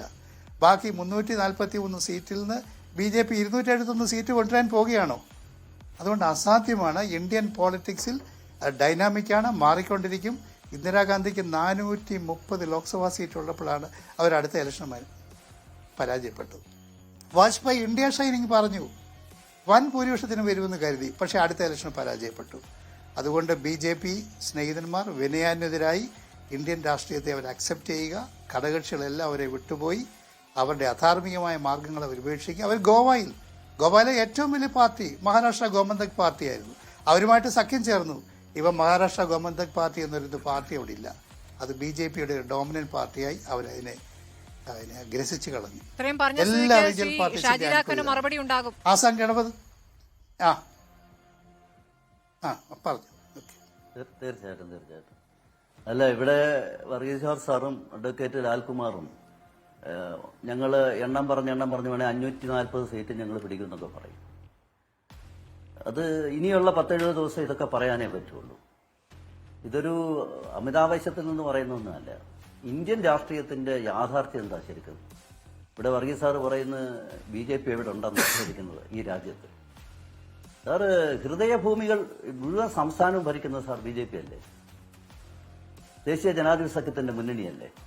ന്യൂനപക്ഷങ്ങൾ തിങ്ങിപ്പാർക്കുന്ന വടക്കു കിഴക്കൻ സംസ്ഥാനങ്ങളിൽ ബഹുഭൂരിപക്ഷത്തിൽ ആരാണ് സാർ അധികാരത്തിലിരിക്കുന്നത്? ഭാരതീയ ജനതാ പാർട്ടി അല്ല നേതൃത്വം കൊടുക്കുന്ന ഗവൺമെന്റ്, അല്ലെങ്കിൽ മുന്നണി നേതൃത്വം കൊടുക്കുന്ന ഗവൺമെന്റ് അല്ലേ?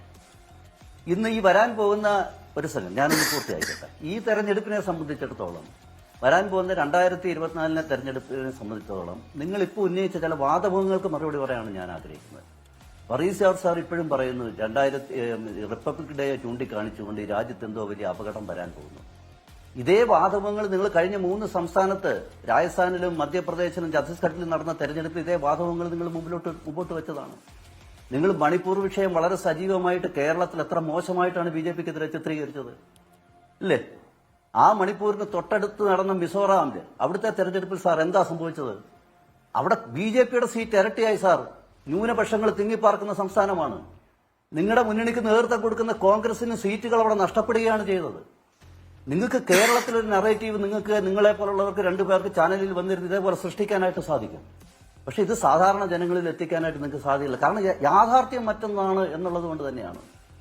നിങ്ങൾ എത്രയോ കാലം മുമ്പ് പറയുകയാണ്, കഴിഞ്ഞ 10 കൊല്ലമായിട്ട് ഇതേ വാദമുഖങ്ങളല്ലേ നിങ്ങൾ മുന്നോട്ട് വെക്കുന്നത്.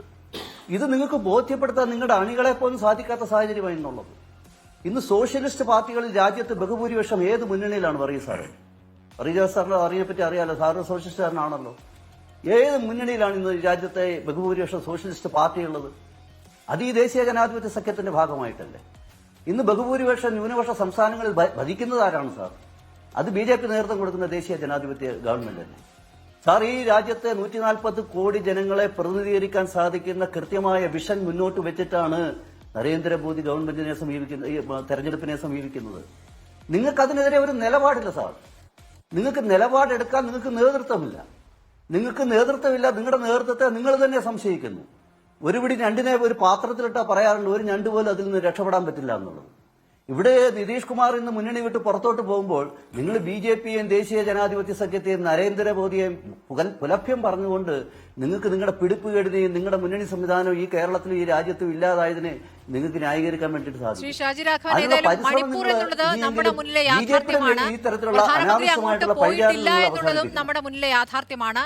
അത് വോട്ടായില്ല എന്ന് താങ്കൾക്ക് അവകാശവാദം ഉന്നയിക്കാം. ഓരോ സ്ഥലത്തും ഓരോ ഇടത്തും ഉപയോഗിക്കേണ്ട ചേരുവകൾ, ഉപയോഗിക്കേണ്ട വിഷയങ്ങൾ, അതിൽ BJPയെ കണ്ട് പഠിക്കേണ്ടതുണ്ട് മറ്റ് രാഷ്ട്രീയ പാർട്ടികൾ എന്നുള്ള കാര്യത്തിലും സംശയമില്ല. നമുക്ക് ഇക്കാര്യത്തിൽ മറ്റ് 2 നേതാക്കളുടെയും മറുപടി തേടാം. ബീഹാറിൽ നിർണായക നീക്കങ്ങൾ തുടങ്ങിക്കഴിഞ്ഞിരിക്കുന്നു. അതിന്റെ ഇതുവരെയുള്ള ഊഹാപോഹങ്ങൾ എന്നതിനപ്പുറം കോൺക്രീറ്റ് ആയ ചില കാര്യങ്ങളിലേക്ക് എത്തുകയാണ്. JDUവിന്റെ യോഗം ഞായറാഴ്ച രാവിലെ 10 മണിക്ക് വിളിച്ചിരിക്കുകയാണ് നിതീഷ് കുമാർ. MLA-മാരും MP-മാരും എത്താൻ നിർദ്ദേശിച്ചിരിക്കുന്നു. BJPയുടെ സംസ്ഥാന എക്സിക്യൂട്ടീവ് നാളെയും മറ്റന്നാളുമായി ശനി ഞായർ ദിവസങ്ങളിൽ പട്നയിൽ ചേരാനും പോകുന്നു. നമുക്കൊപ്പം അതിഥികൾ തുടരുകയാണ്. ശ്രീ ഷാജി രാഘവൻ, നിതീഷ് കുമാറിനെ കൂടെ കൂട്ടുന്നത് കൊണ്ട് BJPക്കുള്ള പ്രയോജനം എന്താണ്? നേരത്തെ ഡോക്ടർ വർഗീസ് ജോർജ് ചൂണ്ടിക്കാണിച്ചതുപോലെ നിലപരുങ്ങലിലാണ് എന്ന് മനസ്സിലാക്കിക്കൊണ്ട് പറ്റുന്നത്ര ആളുകളെ കൂടെ കൂട്ടുക എന്ന തന്ത്രമാണോ അതിന് പിന്നിൽ? കഴിഞ്ഞ തവണ നേടിയ സീറ്റുകൾ എന്നല്ല, കേവല ഭൂരിപക്ഷത്തിലേക്ക് പോലും എത്താൻ കഴിയാത്ത ഒരു പ്രതിസന്ധി NDA അല്ലെങ്കിൽ BJP നേരിടുന്നുണ്ടോ? ശ്രീ ഷാജി രാഘവൻ.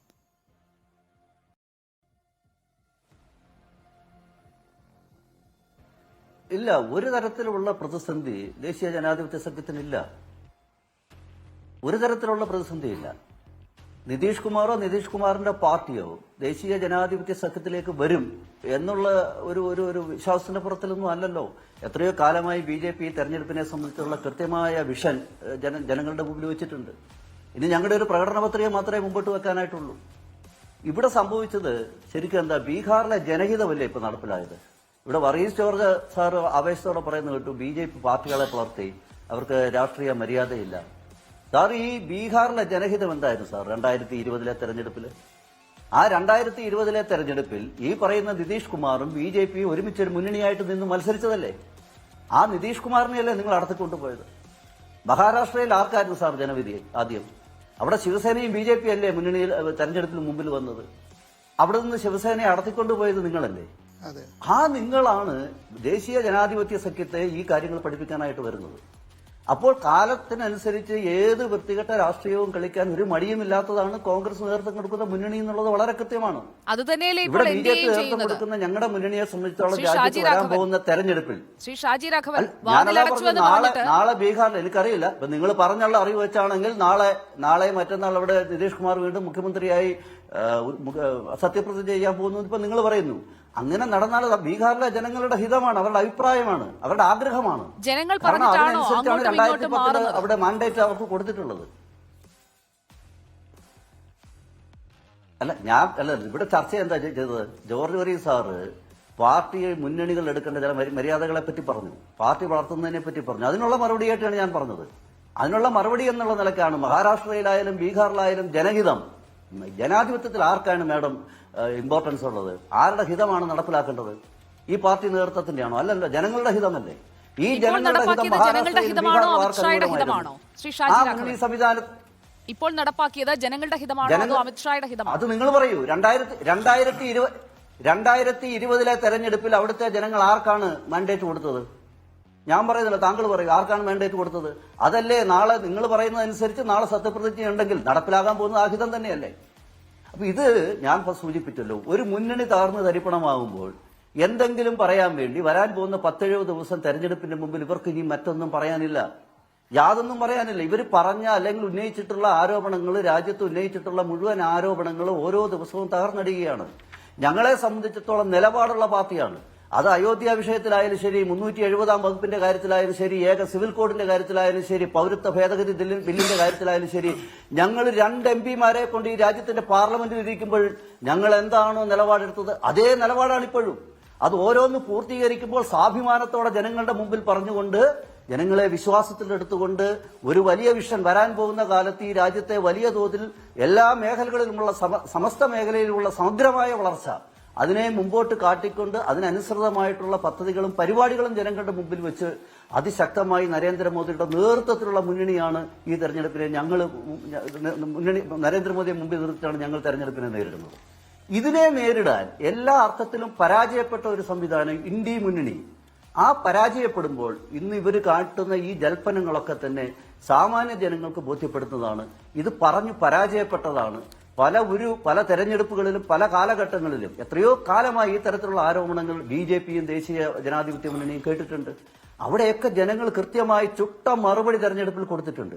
2014 നരേന്ദ്രമോദിയെ വ്യക്തിപരമായി എന്തുമാത്രം ആക്ഷേപിച്ചിട്ട് തെരഞ്ഞെടുപ്പായിരുന്നത്? നരേന്ദ്രമോദിയുടെ നേതൃത്വത്തിൽ ഭൂരിപക്ഷത്തോട് ഗവൺമെന്റ് അധികാരത്തിൽ വന്നില്ലേ? 19 ഇത് തന്നെ ആവർത്തിച്ചില്ലേ? 24 ഇതുവരെ ഇത് തന്നെ ആവർത്തിക്കും. ഇവർക്ക് BJP ഗവൺമെന്റിനെതിരെ ഒരു അഴിമതി ആരോപണം ഇവർക്ക് ഉന്നയിക്കാനുണ്ടോ? ഞങ്ങൾ ചോദിക്കുന്നത് ഇന്ത്യ മുന്നണിയിലെ നേതാക്കന്മാരുടെ അഴിമതിയാണ് ഞങ്ങൾ ജനങ്ങളുടെ മുമ്പിൽ പറയുന്നത്. ഈ മുന്നണിയുടെ നേതൃത്വത്തിന് നരേന്ദ്രമോദിയെ പറ്റി, അദ്ദേഹത്തിന്റെ മന്ത്രിസഭയിലെ ഒരു മന്ത്രിയെ പറ്റി അഴിമതി ആരോപണത്തെ പറയാൻ പറ്റും. അദാനിയുമായി ബന്ധപ്പെട്ട ഉടനെ അതിന് അഴിമതി അല്ലല്ല, അദാനിയെ പറ്റി പറഞ്ഞ ഉടനെ അഴിമതിയാണ് എന്ന് പറഞ്ഞാൽ ഇവിടെ എയർപോർട്ടിന് നേരത്തെ ഇപ്പൊ പിണറായി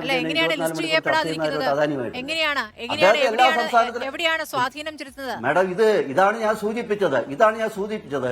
നിങ്ങൾക്കൊന്നും ഈ പറയുന്ന മുന്നണിക്കെതിരെ കൃത്യമായ ശക്തമായ ഒരു ആരോപണം ഇല്ലാതെ വരുമ്പോൾ ഇത് ഈ പറഞ്ഞപ്പോൾ നേരത്തെ വർഗീസ് ജോർജ് സാർ പറഞ്ഞതുപോലെ തന്നെ ഇത് രാജ്യത്തിന്റെ ഭരണഘടന ഇല്ലാണ്ടാക്കും, വർഗീയത വളർത്തും, അല്ലെ വർഗീയ സംഘർഷം ഉണ്ടാക്കും. അതാണ് ഞാൻ സൂചിപ്പിച്ചത്. നിങ്ങൾ എത്രയോ കാലമായിട്ട് ആവർത്തിക്കുന്നു. ഇത് ഈ രാജ്യത്തെ ജനങ്ങൾ ഇനിയും ചെവി കൊടുക്കും എന്ന് നിങ്ങൾ കരുതണ്ട. നിങ്ങൾക്ക് താൽക്കാലികമായി കേരളത്തിൽ ഈ നറേഷൻ, ഈ തരത്തിലുള്ള നറേറ്റീവ് സൃഷ്ടിച്ചുകൊണ്ട് താൽക്കാലികമായി ഉണ്ടാക്കാൻ സാധിച്ചെങ്കിൽ വരാൻ പോകുന്ന തെരഞ്ഞെടുപ്പിൽ ഈ തരത്തിലുള്ള ഒരു തരത്തിലുള്ള ആരോപണങ്ങളും ഈ മുന്നണിക്കെതിരെ ഉന്നയിച്ചാൽ അത് വിലപ്പോവില്ല. വരാം ശ്രീ വർഗീസ് ജോർജ്. ഇപ്പോൾ എന്തായാലും ബീഹാർ പോയി എന്ന യാഥാർത്ഥ്യത്തിലേക്ക് RJD എത്തുകയാണോ? ഈ അവിടുത്തെ സംസ്ഥാനത്തിൽ എന്തായാലും ബീഹാർ പോയിരിക്കുന്നു. അത് BJP JDU മുന്നണിക്ക് വിട്ടുകൊടുക്കേണ്ട സാഹചര്യത്തിലേക്ക് എത്തിയിരിക്കുന്നു. ഇനിയിപ്പോൾ ലോക്സഭാ ഇലക്ഷനിലേക്ക് നോക്കാം. അവിടെ RJDക്ക് നല്ല മേൽക്കൈ ലഭിക്കും, ഇതാണോ പ്രതീക്ഷ? ബീഹാറിലെ ഗവൺമെന്റ് രൂപീകരണത്തെ സംബന്ധിച്ച ഒരു അവസാന വാക്ക് ഇതുവരെ നിതീഷ് കുമാർ പറഞ്ഞിട്ടില്ലെന്ന് ഓർക്കണം. അത് ഇനിയും രാജിവെച്ചിട്ടില്ല.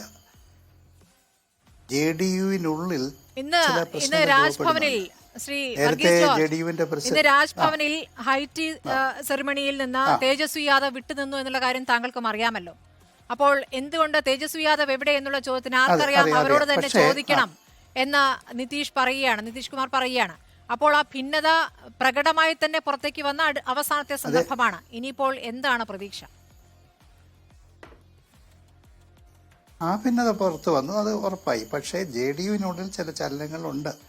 അത് ലല്ലൻ സിംഗിന്റെ നേതൃത്വത്തിലുള്ള ചില ചലനങ്ങളുണ്ട്. അത് മെറ്റീരിയലൈസ് ചെയ്യുമ്പോൾ നമുക്കറിയാം, അതല്ല ഒരു ഇഷ്യൂ അല്ല. അതുകൊണ്ട് ബീഹാറിൽ ഒരു ഗവൺമെന്റ് NDA രൂപീകരിക്കും എന്നുള്ള കാര്യത്തിൽ ഉറപ്പായി, അത് ശ്രുതിയോട് സമ്മതിക്കുന്നു. പക്ഷേ ഇവിടെ ഷാജി പറഞ്ഞ പോലെ 2020 മുമ്പുള്ള ഇലക്ഷനിൽ ആരാ ഒരുമിച്ച് മത്സരിച്ചേ? 2020 മുമ്പുള്ള ഇലക്ഷനിൽ RJDയും JDയും കൂടെ ഒരുമിച്ച് മത്സരിച്ച് ഭൂരിപക്ഷം നേടിയ ഒരു ഗവൺമെന്റിനെ അട്ടിമറിച്ചുകൊണ്ട് NDA അവിടെ നിതീഷ് കുമാറിനെ NDA മുന്നണിയിലേക്ക് കൊണ്ടുപോയി മുഖ്യമന്ത്രിയാക്കുകയല്ല ചെയ്തത്. അതുകൊണ്ട് ബീഹാറിൽ എപ്പോഴും ഇങ്ങനെ ഒരു ഫ്ലൂയിഡായ പൊളിറ്റിക്കൽ സിറ്റുവേഷൻ ഉണ്ടെന്ന് നമ്മൾ ഓർത്തുകൊള്ളണം.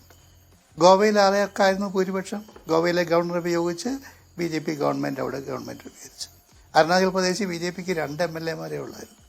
അവിടെ അരുണാചൽ പ്രദേശിൽ ഗവൺമെൻറ് രൂപീകരിച്ചു. അതുകൊണ്ട് ആ ഒരു ചരിത്രത്തിലേക്കൊന്നും നമ്മൾ പോകേണ്ട കാര്യമില്ല. ഇന്ത്യൻ പോളിറ്റിക്സിൽ അങ്ങനെ ചില സിറ്റുവേഷൻസ് ഉണ്ടായിട്ടുണ്ട്. എനിക്ക് പ്രധാനമായിട്ടും ഷാജിയോട് പറയാനുള്ള ഒരു കാര്യം, BJP ഷാജി പറഞ്ഞ പോലെ ഹിന്ദി ഹൃദയഭൂമിയിലെ ഒരു ഫോർമിഡബിൾ ഫോഴ്സാണ്, വളരെ ശക്തമായ ഫോഴ്സാണ്. UP, രാജസ്ഥാൻ, മധ്യപ്രദേശ്, ഗുജറാത്ത് തുടങ്ങിയ സ്ഥലങ്ങളിൽ. പക്ഷേ ഇന്ത്യയും സമഗ്രമായ അതിൻ്റെ സാങ്കല്യതയിൽ ഷാജി കാണുമോ? കിഴക്കേ ഇന്ത്യ, ഒറീസ, ബംഗാൾ, ഏറ്റവും കൂടുതൽ സീറ്റുകൾ കൊണ്ടുവരുന്ന ഒരു സ്റ്റേറ്റാണ് ബംഗാൾ. ആ ഒറീസയിൽ ഡോമിനന്റ് പാർട്ടി BJP അല്ല, ബംഗാളിൽ ഡോമിനന്റ് പാർട്ടി BJP അല്ല. സൗത്ത് ഇന്ത്യയിലെ 6 സ്റ്റേറ്റുകളിൽ ഒരു സ്റ്റേറ്റിലും BJP ഡോമിനന്റ് പാർട്ടി അല്ല. ഇപ്പോഴും ഒരു 18ഓളം MPമാരുണ്ട്. ഉണ്ട്, എനിക്കറിയാം. പക്ഷെ ഞാൻ ഡോമിനന്റ് പാർട്ടി അല്ലെന്നല്ല ഷാജി പറഞ്ഞത്. ഷാജി കഴിഞ്ഞാൽ അവിടുത്തെ ഏറ്റവും ഡോമിനന്റ് പാർട്ടിയാണ്. ഏറ്റവും കൂടുതൽ MLA ഉള്ളത് പാർട്ടി BJP ആണ്. അതെ, 22 സീറ്റുണ്ട് പശ്ചിമ ബംഗാളിൽ. 22. ഞാൻ പറഞ്ഞു ഡോമിനന്റ് പാർട്ടി അല്ലെന്നത്. 40 സീറ്റുണ്ട് അവിടെ മാത്രം BJP എന്ന് പറയുന്നത് ഞാൻ പറഞ്ഞതാണ്. അങ്ങനെ ഒരു വിശദീകരണം എങ്ങനെയാ സാർ കൊടുക്കാൻ പറ്റുന്നത്? അതെ, അതാണ് ഷാജി ഇന്ത്യൻ റിയാലിറ്റി എന്ന് പറയുന്നത്. സൗത്ത് ഇന്ത്യയിൽ BJP ഇല്ല, കിഴക്കേ ഇന്ത്യയിൽ BJPക്ക് കൊണ്ടുവരുന്ന എണ്ണം കുറവാണ്. പിന്നീട് ഷാജി പറയുന്ന സ്റ്റേറ്റുകൾ, ന്യൂനപക്ഷങ്ങൾ ഭരിക്കുന്ന സ്റ്റേറ്റുകൾ, ജമ്മു കാശ്മീർ അവിടെ ഭരിച്ചിരുന്ന ആരാ? അതുവരെ പിരിച്ചുവിട്ടു. പഞ്ചാബ് ഭരിക്കുന്ന ആരാ? ഡൽഹി ഭരിക്കുന്ന ആരാ? 30% മുസ്ലിങ്ങളുള്ള പശ്ചിമ ബംഗാൾ ഭരിക്കുന്നത് BJP ആണോ? മമതാ ബാനർജി അല്ലേ? അതുകൊണ്ട് BJP എന്ന് പറയുന്നത് ഹിന്ദി ഹൃദയഭൂമിയിലെ ഒരു ഫോർമൽ ഫോഴ്സാണ്. ശരി, നമുക്ക് ഇപ്പോൾ ഏറ്റവും ഒടുവിലത്തെ നീക്കങ്ങൾ എന്താണെന്ന് നോക്കാം. അതെ, ഡൽഹി ഭരിക്കുന്നത്, നമുക്ക് തുടരാം. ഡൽഹി ഭരിക്കുന്നതിന്റെ കാര്യമാണ് ഞാൻ പറഞ്ഞത്. നിലവിൽ ഡൽഹിയിലും ബീഹാറിലുമായി നിരവധി ചർച്ചകൾ നടന്നുകൊണ്ടേയിരിക്കുകയാണ്. ആ ചർച്ചകളുടെ വിശദാംശങ്ങളുമായി നോബിൾ മാരിക്കാരൻ നമുക്ക് പോകുന്നുണ്ട്. എത്ര പേർ അങ്ങോട്ടും ഇങ്ങോട്ടും, സ്വാപ്പിംഗ് പോളിസി എങ്ങനെയാണ്, അതിന്റെയൊക്കെ ചർച്ചകളാണ് നടന്നുകൊണ്ടിരിക്കുന്നത്. നോബിൾ മാരിക്കാരൻ, ഇപ്പോൾ പുറത്തുവരുന്ന വിവരങ്ങൾ അനുസരിച്ച് പാറ്റ്നയാണ് നാളത്തെ ശ്രദ്ധാകേന്ദ്രമായി മാറാൻ പോകുന്നത്. നാളെ വൈകിട്ട് 4 മണിക്ക് BJP സംസ്ഥാന എക്സിക്യൂട്ടീവ് അവിടെ തുടങ്ങാൻ പോകുന്നു. സംസ്ഥാനത്തിന് ചുമതലയുള്ള നേതാവിനോട് അവിടെ എത്താൻ പാർട്ടി തന്നെ നിർദ്ദേശിച്ചിരിക്കുന്നു. ഡൽഹിയിൽ JP നദ്ദയും അമിത്ഷായും ഒക്കെ നടത്തുന്ന കൂടിക്കാഴ്ചകൾ, ഒപ്പം നിതീഷ് കുമാറിന്റെ ബീഹാറിലെ നീക്കങ്ങൾ, MPമാരെയും MLAമാരെയും വിളിച്ചു കൂട്ടിക്കൊണ്ടുള്ള നീക്കം, അതൊരു മാറ്റത്തിന്റെ കൃത്യമായ സൂചനയായി വിലയിരുത്താറായോ? എന്താണ് ഏറ്റവും ഒടുവിലത്തെ കൃത്യമായി നമുക്ക് പറയാൻ കഴിയുന്ന വിവരങ്ങൾ? നോബിൾ. അവസാനഘട്ട ചർച്ചകളിലാണ് പാർട്ടികൾ ഉള്ളത് എന്നാണ് നമുക്ക് ഇപ്പോൾ മനസ്സിലാവുന്നത്. പ്രധാനമായും ഇന്നിപ്പോൾ വൈകുന്നേരം തേജസ്വി യാദവ് അദ്ദേഹത്തിന്റെ വസതിയിൽ അദ്ദേഹത്തിന്റെ അനുയായികളെ വിളിച്ച് ഒരു യോഗം ചേർന്നിട്ട് സമാനമായ സമയത്ത് തന്നെ BJP നേതൃയോഗം ദില്ലിയിൽ ചേർന്നു എന്നാണ് മറ്റൊരു പ്രധാനപ്പെട്ട കാര്യം. അതിൽ ദേശീയ അധ്യക്ഷൻ JP നദ്ദ, അമിത്ഷാ, ഒപ്പം ജനറൽ സെക്രട്ടറി BR സന്തോഷ് ഉൾപ്പെടെയുള്ളവർ പങ്കെടുത്തു എന്നാണ് ആ യോഗത്തിൽ നിന്ന് മനസ്സിലാവുന്നത്. ആ യോഗത്തിലും ഈ ബീഹാറിലെ രാഷ്ട്രീയ സാഹചര്യം തന്നെയാണ് ചർച്ച ചെയ്തത്. അതോടൊപ്പം തന്നെ BJPയുടെ സംസ്ഥാന നേതൃയോഗം നാളെ വൈകിട്ട് ചേരുന്നുണ്ട്. അതേസമയം നാളെ തന്നെ കോൺഗ്രസ് MLAമാരുടെ യോഗവും അവിടെ വിളിച്ചിട്ടുണ്ട്. കോൺഗ്രസ് MLAമാരിൽ 19-ൽ 10 പേർ BJPയോട് അടുക്കുന്നു എന്ന വാർത്തകൾ ഇതിനോടൊപ്പം തന്നെ പുറത്തു വന്നിരുന്നു. എന്താണെങ്കിലും ആ വാർത്തകളെ അവിടുത്തെ പ്രതിപക്ഷ നേതാവ് ഇപ്പോൾ തള്ളുകയാണ്. അദ്ദേഹം ഷക്കീൽ അഹമ്മദ് ഖാൻ വ്യക്തമാക്കുന്ന അത്തരത്തിലുള്ള നീക്കങ്ങൾ ഒന്നും ഉണ്ടാകുന്നില്ല എന്നുള്ളതാണ്. എന്താണെങ്കിലും BJP ഇത്തരത്തിൽ കോൺഗ്രസ് MLAമാരെ കൂടി ഒപ്പം നിർത്താൻ ശ്രമം നടത്തുമ്പോൾ അതിനെ പ്രതിരോധിക്കാനുള്ള നീക്കം കോൺഗ്രസിന്റെ ഭാഗത്ത് ഉണ്ടാകുന്നുണ്ട്. നാളെ 2 മണിക്ക് കോൺഗ്രസ് MLAമാരുടെ യോഗം വിളിച്ചിരിക്കുന്നു. അതോടൊപ്പം തന്നെ നിതീഷ് കുമാർ നിർണായക യോഗം വിളിച്ചിരിക്കുന്നത് ഞായറാഴ്ച രാവിലെ 10 മണിക്കാണ്. മുഴുവൻ MLAമാരോടും MPമാരോടും പട്നയിൽ എത്താനാണ് നിർദ്ദേശം നൽകിയിരിക്കുന്നത്. അന്നും നിതീഷ് കുമാർ എന്തായിരിക്കും അദ്ദേഹത്തിന്റെ മനസ്സിൽ ഉള്ളത് എന്ന് പൂർണ്ണമായും MLAമാരോടും MPമാരോടും പറയും എന്നാണ് നമ്മൾ പ്രതീക്ഷിക്കുന്നത്. എന്താണെങ്കിലും നിലവിൽ വരുന്ന വാർത്തകൾ പ്രകാരം നിതീഷ് കുമാർ NDAയോട് കൂടുതൽ അടുത്തിരിക്കുന്നു എന്നുള്ളത് തന്നെയാണ്. മുഖ്യമന്ത്രി അദ്ദേഹം തുടരുകയാണെങ്കിൽ പിന്നെ അതിൽ മറ്റു പ്രതിസന്ധികളൊന്നും ആ സഖ്യ രൂപീകരണത്തിലോ അല്ലെങ്കിൽ പുതിയ സർക്കാർ രൂപീകരണത്തിലോ ഉണ്ടാകാൻ ഇടയില്ല എന്നാണ് അറിയുന്നത്. എന്താണെങ്കിലും നിതീഷ് കുമാറിന്റെ ഒരു മനസ്സ് അദ്ദേഹം പാർട്ടി പ്രവർത്തകരോട് പറയുക അത് ഞായറാഴ്ചയായിരിക്കും. ഒരുപക്ഷെ അതിനുശേഷം മറ്റു നീക്കങ്ങൾ, ഒരുപക്ഷെ ഞായറാഴ്ച തന്നെ രാജിവെക്കുക അല്ലെങ്കിൽ അതിന് മുമ്പ് രാജിവെക്കുകയോ ചെയ്യാനുള്ള സാഹചര്യങ്ങളും എന്താണെങ്കിലും ഉണ്ട്. ഔദ്യോഗിക പരിപാടികൾ പൂർണ്ണമായും മുഖ്യമന്ത്രി ഒഴിവാക്കിയിരിക്കുന്നു ഞായറാഴ്ച വരെ എന്നുള്ളതും ഈ ഘട്ടത്തിൽ എടുത്തു പറയേണ്ടതാണ്. എന്താണെങ്കിലും ബീഹാറിലെ രാഷ്ട്രീയം പൂർണ്ണമായും ഇളകി മറിയുകയാണ്. കഴിഞ്ഞ ദിവസങ്ങളൊക്കെ നമ്മൾ ലാലു പ്രസാദ് യാദവിന്റെ നീക്കങ്ങൾ എന്താണ്? ഇപ്പോൾ തേജസ്വിയും യോഗങ്ങൾ വിളിച്ച ഒരു സാഹചര്യം നമ്മുടെ മുന്നിലുണ്ട്. മറുഭാഗത്ത് നിന്ന് 8 പേർ, അത് ഷുവർ ബെറ്റ് ആണ് എന്ന ഒരു ആത്മവിശ്വാസം ലാലു പ്രസാദ് യാദവിന് ഇന്ന് രാവിലെ ഉണ്ടായിരുന്നു. അതേ ആത്മവിശ്വാസം ഇപ്പോഴും ഇപ്പോഴുമുണ്ടോ, അതോ 8-നെ പിടിച്ചു നിർത്താൻ നിതീഷിനും JDU-വിനും കഴിയുന്ന ഒരു സാഹചര്യമാണോ? 10 അടർത്തുമ്പോൾ 8 ഇപ്പുറത്തു നിന്ന് അടർത്തുക എന്ന ഒരു ഫോർമുല അവിടെ രൂപപ്പെട്ട് നിൽക്കുന്ന ഒരു സാഹചര്യം അവിടെ ഉണ്ടല്ലോ. അതോടൊപ്പം തന്നെ രാഹുൽ ഗാന്ധിയുടെ ഭാരത് ജോഡോ ന്യായ് യാത്ര എത്തുന്നതും 29-ാം തീയതി തന്നെയല്ലേ ബീഹാറിൽ? അതേ ദിവസം തന്നെ ഇന്ത്യ മുന്നണിയിലെ പ്രധാനപ്പെട്ട നിതീഷിനെ തന്നെ അടർത്തുക, അതാണോ അമിത്ഷായുടെ ലക്ഷ്യം? സുജയ് പറഞ്ഞ കാര്യങ്ങളെല്ലാം ഇന്റർ കണക്ട് ആയിട്ട് നിൽക്കുകയാണ്. കാരണം നേരത്തെ തന്നെ ഈ ലാലു പ്രസാദ് യാദവിന്റെ ഭാഗത്തേക്ക് RJD ഒരുപക്ഷം MLA-മാർ സ്വാധീനമുണ്ട്, അത്തരത്തിൽ അവരുടെ നീക്കങ്ങൾ അങ്ങോട്ട് ഉണ്ട് എന്ന് റിപ്പോർട്ടുകൾ ഉണ്ടാകുന്നതിന് പിന്നാലെയാണ് ദേശീയ അധ്യക്ഷ സ്ഥാനത്തേക്ക് നിതീഷ് കുമാർ മടങ്ങിയെത്തുന്നത്. അതിനു പിന്നാലെ ഇപ്പോൾ ഈ നീക്കം ഉണ്ടാകുന്നു. ഇത്തരത്തിൽ MLA-മാർ കുറച്ചുപേർ ലാലു പ്രസാദ് യാദവിനൊപ്പം JDU പോകും എന്ന റിപ്പോർട്ടുകൾ ഉള്ളതിന് പിന്നാലെയാണ് കോൺഗ്രസ് ക്യാമ്പിൽ നിന്ന് 10 MLA-മാർ BJP-ക്കൊപ്പം ചർച്ചകളിലേക്ക് പോകുന്നു എന്ന റിപ്പോർട്ടുകൾ വന്ന് ഇവിടെ 8 കുറഞ്ഞാലും അവിടെ 10 കൂടെ നിർത്താൻ നീക്കം എന്താണെങ്കിലും BJP-യുടെ ഭാഗത്ത് ഉണ്ടാകുന്നുണ്ട് എന്നത് വ്യക്തമാണ്. പ്രത്യേകിച്ച് ഈ അയോധ്യ ഉൾപ്പെടെയുള്ള സമയത്ത് കോൺഗ്രസ് എടുത്ത നിലപാടുകളിൽ രാജ്യത്ത് പലയിടത്തും കോൺഗ്രസ് നേതാക്കൾക്കിടയിൽ വലിയ അഭിപ്രായ വ്യത്യാസങ്ങളുണ്ട്. സ്വന്തം നിലനിൽപ്പ് പോലും അത്തരത്തിൽ പ്രതിസന്ധിയിലാകും എന്നൊരു വിലയിരുത്തൽ നേതാക്കൾക്കുമുണ്ട്. എന്താണെങ്കിലും ആ ഒരു രീതിയിൽ പ്രതിഫലനം ഈ ചർച്ചകളിൽ ഉണ്ടാകുമോ എന്നാണ് പ്രധാനപ്പെട്ട കാര്യം.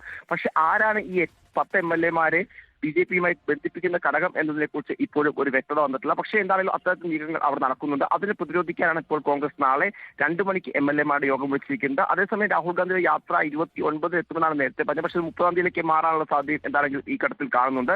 അങ്ങനെയാണെങ്കിൽ രാഹുൽ ഗാന്ധി എത്തുമ്പോൾ തന്നെ സംസ്ഥാനത്ത് സർക്കാർ പൂർണ്ണമായും തകരുകയാണെങ്കിൽ, പ്രത്യേകിച്ച് മഹാഗഠബന്ധൻ എന്ന് പറഞ്ഞുകൊണ്ട് കൊട്ടിക്കോഴിച്ചുണ്ടാക്കിയ സർക്കാരാണ് ഈ സർക്കാർ. ഈ സർക്കാർ തകരുകയാണെങ്കിൽ അത് തീർച്ചയായും രാജ്യം മുഴുവൻ വലിയ രീതിയിൽ തന്നെ അതിലൊരു പ്രകമ്പനം ഉണ്ടാകും എന്ന കാര്യത്തിൽ യാതൊരു സംശയമില്ല. കോൺഗ്രസ് വലിയ പ്രതിസന്ധിയിലേക്ക് പോകും എന്ന ഉറപ്പാണ്.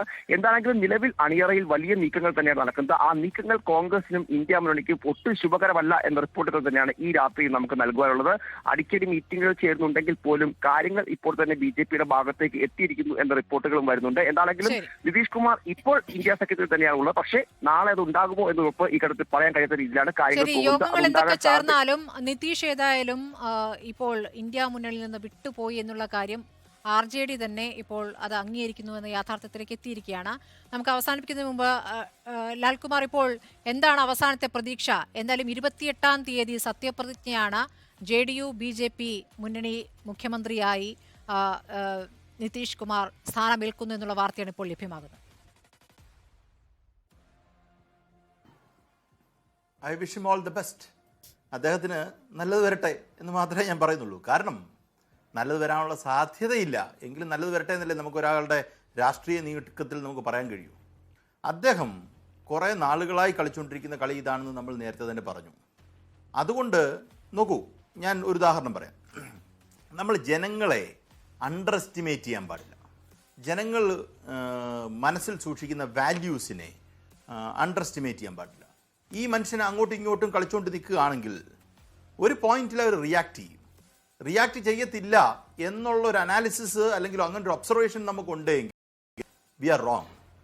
അവർക്ക് ഉറപ്പായിട്ടും റെസ്പോണ്ട് ചെയ്യാതിരിക്കാൻ പറ്റില്ല. ഇപ്പോൾ ഈ പറയുന്ന ഈ അധാർമികതയുടെ കളി അത് ഒരിടത്തും എത്തിക്കാൻ പോകുന്നില്ല. അത് ഒരു ദിവസം താഴെ വീഴുക തന്നെ ചെയ്യും. അത് ആര് കളിച്ചാലും അത് താഴെ വീഴുക തന്നെ ചെയ്യും. ഇവിടെ BJP-യുടെ പ്രതിനിധി കുറച്ചു മുമ്പ് പറഞ്ഞു അവർക്ക് പല സംസ്ഥാനങ്ങളിലും അധികാരം കിട്ടിയത് എങ്ങനെ മുന്നണി പൊളിച്ചു എന്നുള്ളത്. നോക്കൂ, മധ്യപ്രദേശിൽ ആർക്കായിരുന്നു അധികാരം കിട്ടിയത്? ഗോവയിൽ ആർക്കായിരുന്നു അധികാരം കിട്ടിയത്? നിങ്ങൾ ചെയ്തതിൻ്റെ മറുപടിയാണ് ഇപ്പുറത്ത് വന്നത്. നിങ്ങൾ ചെയ്തുകൊണ്ടിരുന്നതിൻ്റെ മറുപടിയാണ് ഇപ്പുറത്ത് വന്നുകൊണ്ടിരുന്നത്. അപ്പം നിങ്ങൾ ഈ സ്റ്റാൻഡേർഡ് സെറ്റ് ചെയ്ത് കഴിഞ്ഞാൽ മോശമാകും രാഷ്ട്രീയം എന്നുള്ളതാണ് ഇവിടുത്തെ പ്രശ്നം. ഇത് നിങ്ങൾ ഇപ്പോൾ പറഞ്ഞ പോലെ കഴിഞ്ഞ ദിവസം ഒരു വാർത്തയായിരുന്നു റിപ്പോർട്ടർ ചാനലിൽ. കഴിഞ്ഞ ഇലക്ഷൻ്റെ കൗണ്ടിങ്ങിൻ്റെ സമയത്ത് ആന്ധ്രാപ്രദേശിൽ വോട്ടെണ്ണിക്കൊണ്ടിരുന്നപ്പം കോൺഗ്രസ് ജയിക്കുകയാണ്, അവരെ എന്നാലും നമ്മൾ റിസോർട്ടിലേക്ക് മാറ്റുന്നു. നിങ്ങൾ ബ്രേക്ക് ചെയ്തതാണ്. അപ്പോൾ ചുരുക്കത്തിൽ പറഞ്ഞാൽ പണം കൊണ്ട് അപ്പുറത്ത് നിൽക്കുന്ന ഒരാളെ വാങ്ങാൻ തയ്യാറായി നിൽക്കുകയാണ്. അതിനകത്ത് എന്ത് ധാർമ്മികതയാണ് നിങ്ങൾക്കുള്ളത്? അങ്ങനൊരു ധാർമ്മികതയെക്കുറിച്ച് നിങ്ങൾ എന്നിട്ട് ധാർമ്മികതയെക്കുറിച്ച് വളരെ വലിയ ലെക്ചർ എടുക്കുകയാണ്. എനിക്ക് ഈ പൊളിറ്റിക്കൽ മൊറാലിറ്റിയെക്കുറിച്ച് ഓക്സ്ഫോർഡിലോ കേംബ്രിഡ്ജിലോ പോയി നിങ്ങൾ ലെക്ചർ എടുക്കണമെന്നാണ് ഞാൻ പറയുന്നത്. കാര്യം ഇത്രത്തോളം തിയറിറ്റിക്കൽ ഔട്ട്ലുക്കുള്ള ആൾക്കാർ വേറെ ആരുമില്ല. പക്ഷെ practically it is just opposite. അങ്ങനല്ലേ നിങ്ങൾ നടത്തിക്കൊണ്ടിരിക്കുന്നത്? ശരി, ശ്രീ ലാൽകുമാർ, കുതിരക്കച്ചവടം എന്നുള്ള വാക്കൊക്കെ ഇപ്പോൾ ഇല്ലാതായി കഴിഞ്ഞിരിക്കുന്നു. ഇപ്പോൾ ചാണക്യ തന്ത്രം എന്നാണ് അതിന് വിളിക്കുന്ന പേര്. നമ്മുടെ സമയം അവസാനിക്കുകയാണ്. നമ്മൾ ചാണകതന്ത്രം എന്ന് വിളിക്കും. ശരി, നമ്മുടെ സമയം അവസാനിക്കുകയാണ്. ഇനിയിപ്പോൾ ഇതിന്മേലൊരു തർക്കത്തിലേക്ക് പോകാനിടയില്ല. നാളെ ഉണ്ടല്ലോ, നാളെയും ഈ വിഷയം അവസാനിക്കുന്നില്ല. വളരെ ഈ ചർച്ചയിൽ പങ്കെടുത്ത എല്ലാവർക്കും നമുക്ക് ഈവനിംഗ് ഷോ അവസാനിപ്പിക്കാനുള്ള സമയമാകും. അതെ, ഈ വിഷയം തന്നെ നമുക്ക് തുടർന്നും ചർച്ച ചെയ്യേണ്ട കാര്യങ്ങളാണ്. അതുപോലെ തന്നെയുള്ള നീക്കങ്ങൾ നടന്നുകൊണ്ടിരിക്കുകയാണ്. ബീഹാറാണ് ഇപ്പോൾ ദേശീയ രാഷ്ട്രീയത്തിന്റെ ശ്രദ്ധാകേന്ദ്രം. അപ്പോൾ ഈവനിംഗ് ഷോ പൂർണ്ണമാകുന്നു. ഈ വാർത്താ ദിനത്തെ സജീവമാക്കിയ സുപ്രധാന റിപ്പോർട്ടുകൾ നോക്കാം. നമസ്കാരം. You are watching Reporter Evening Show.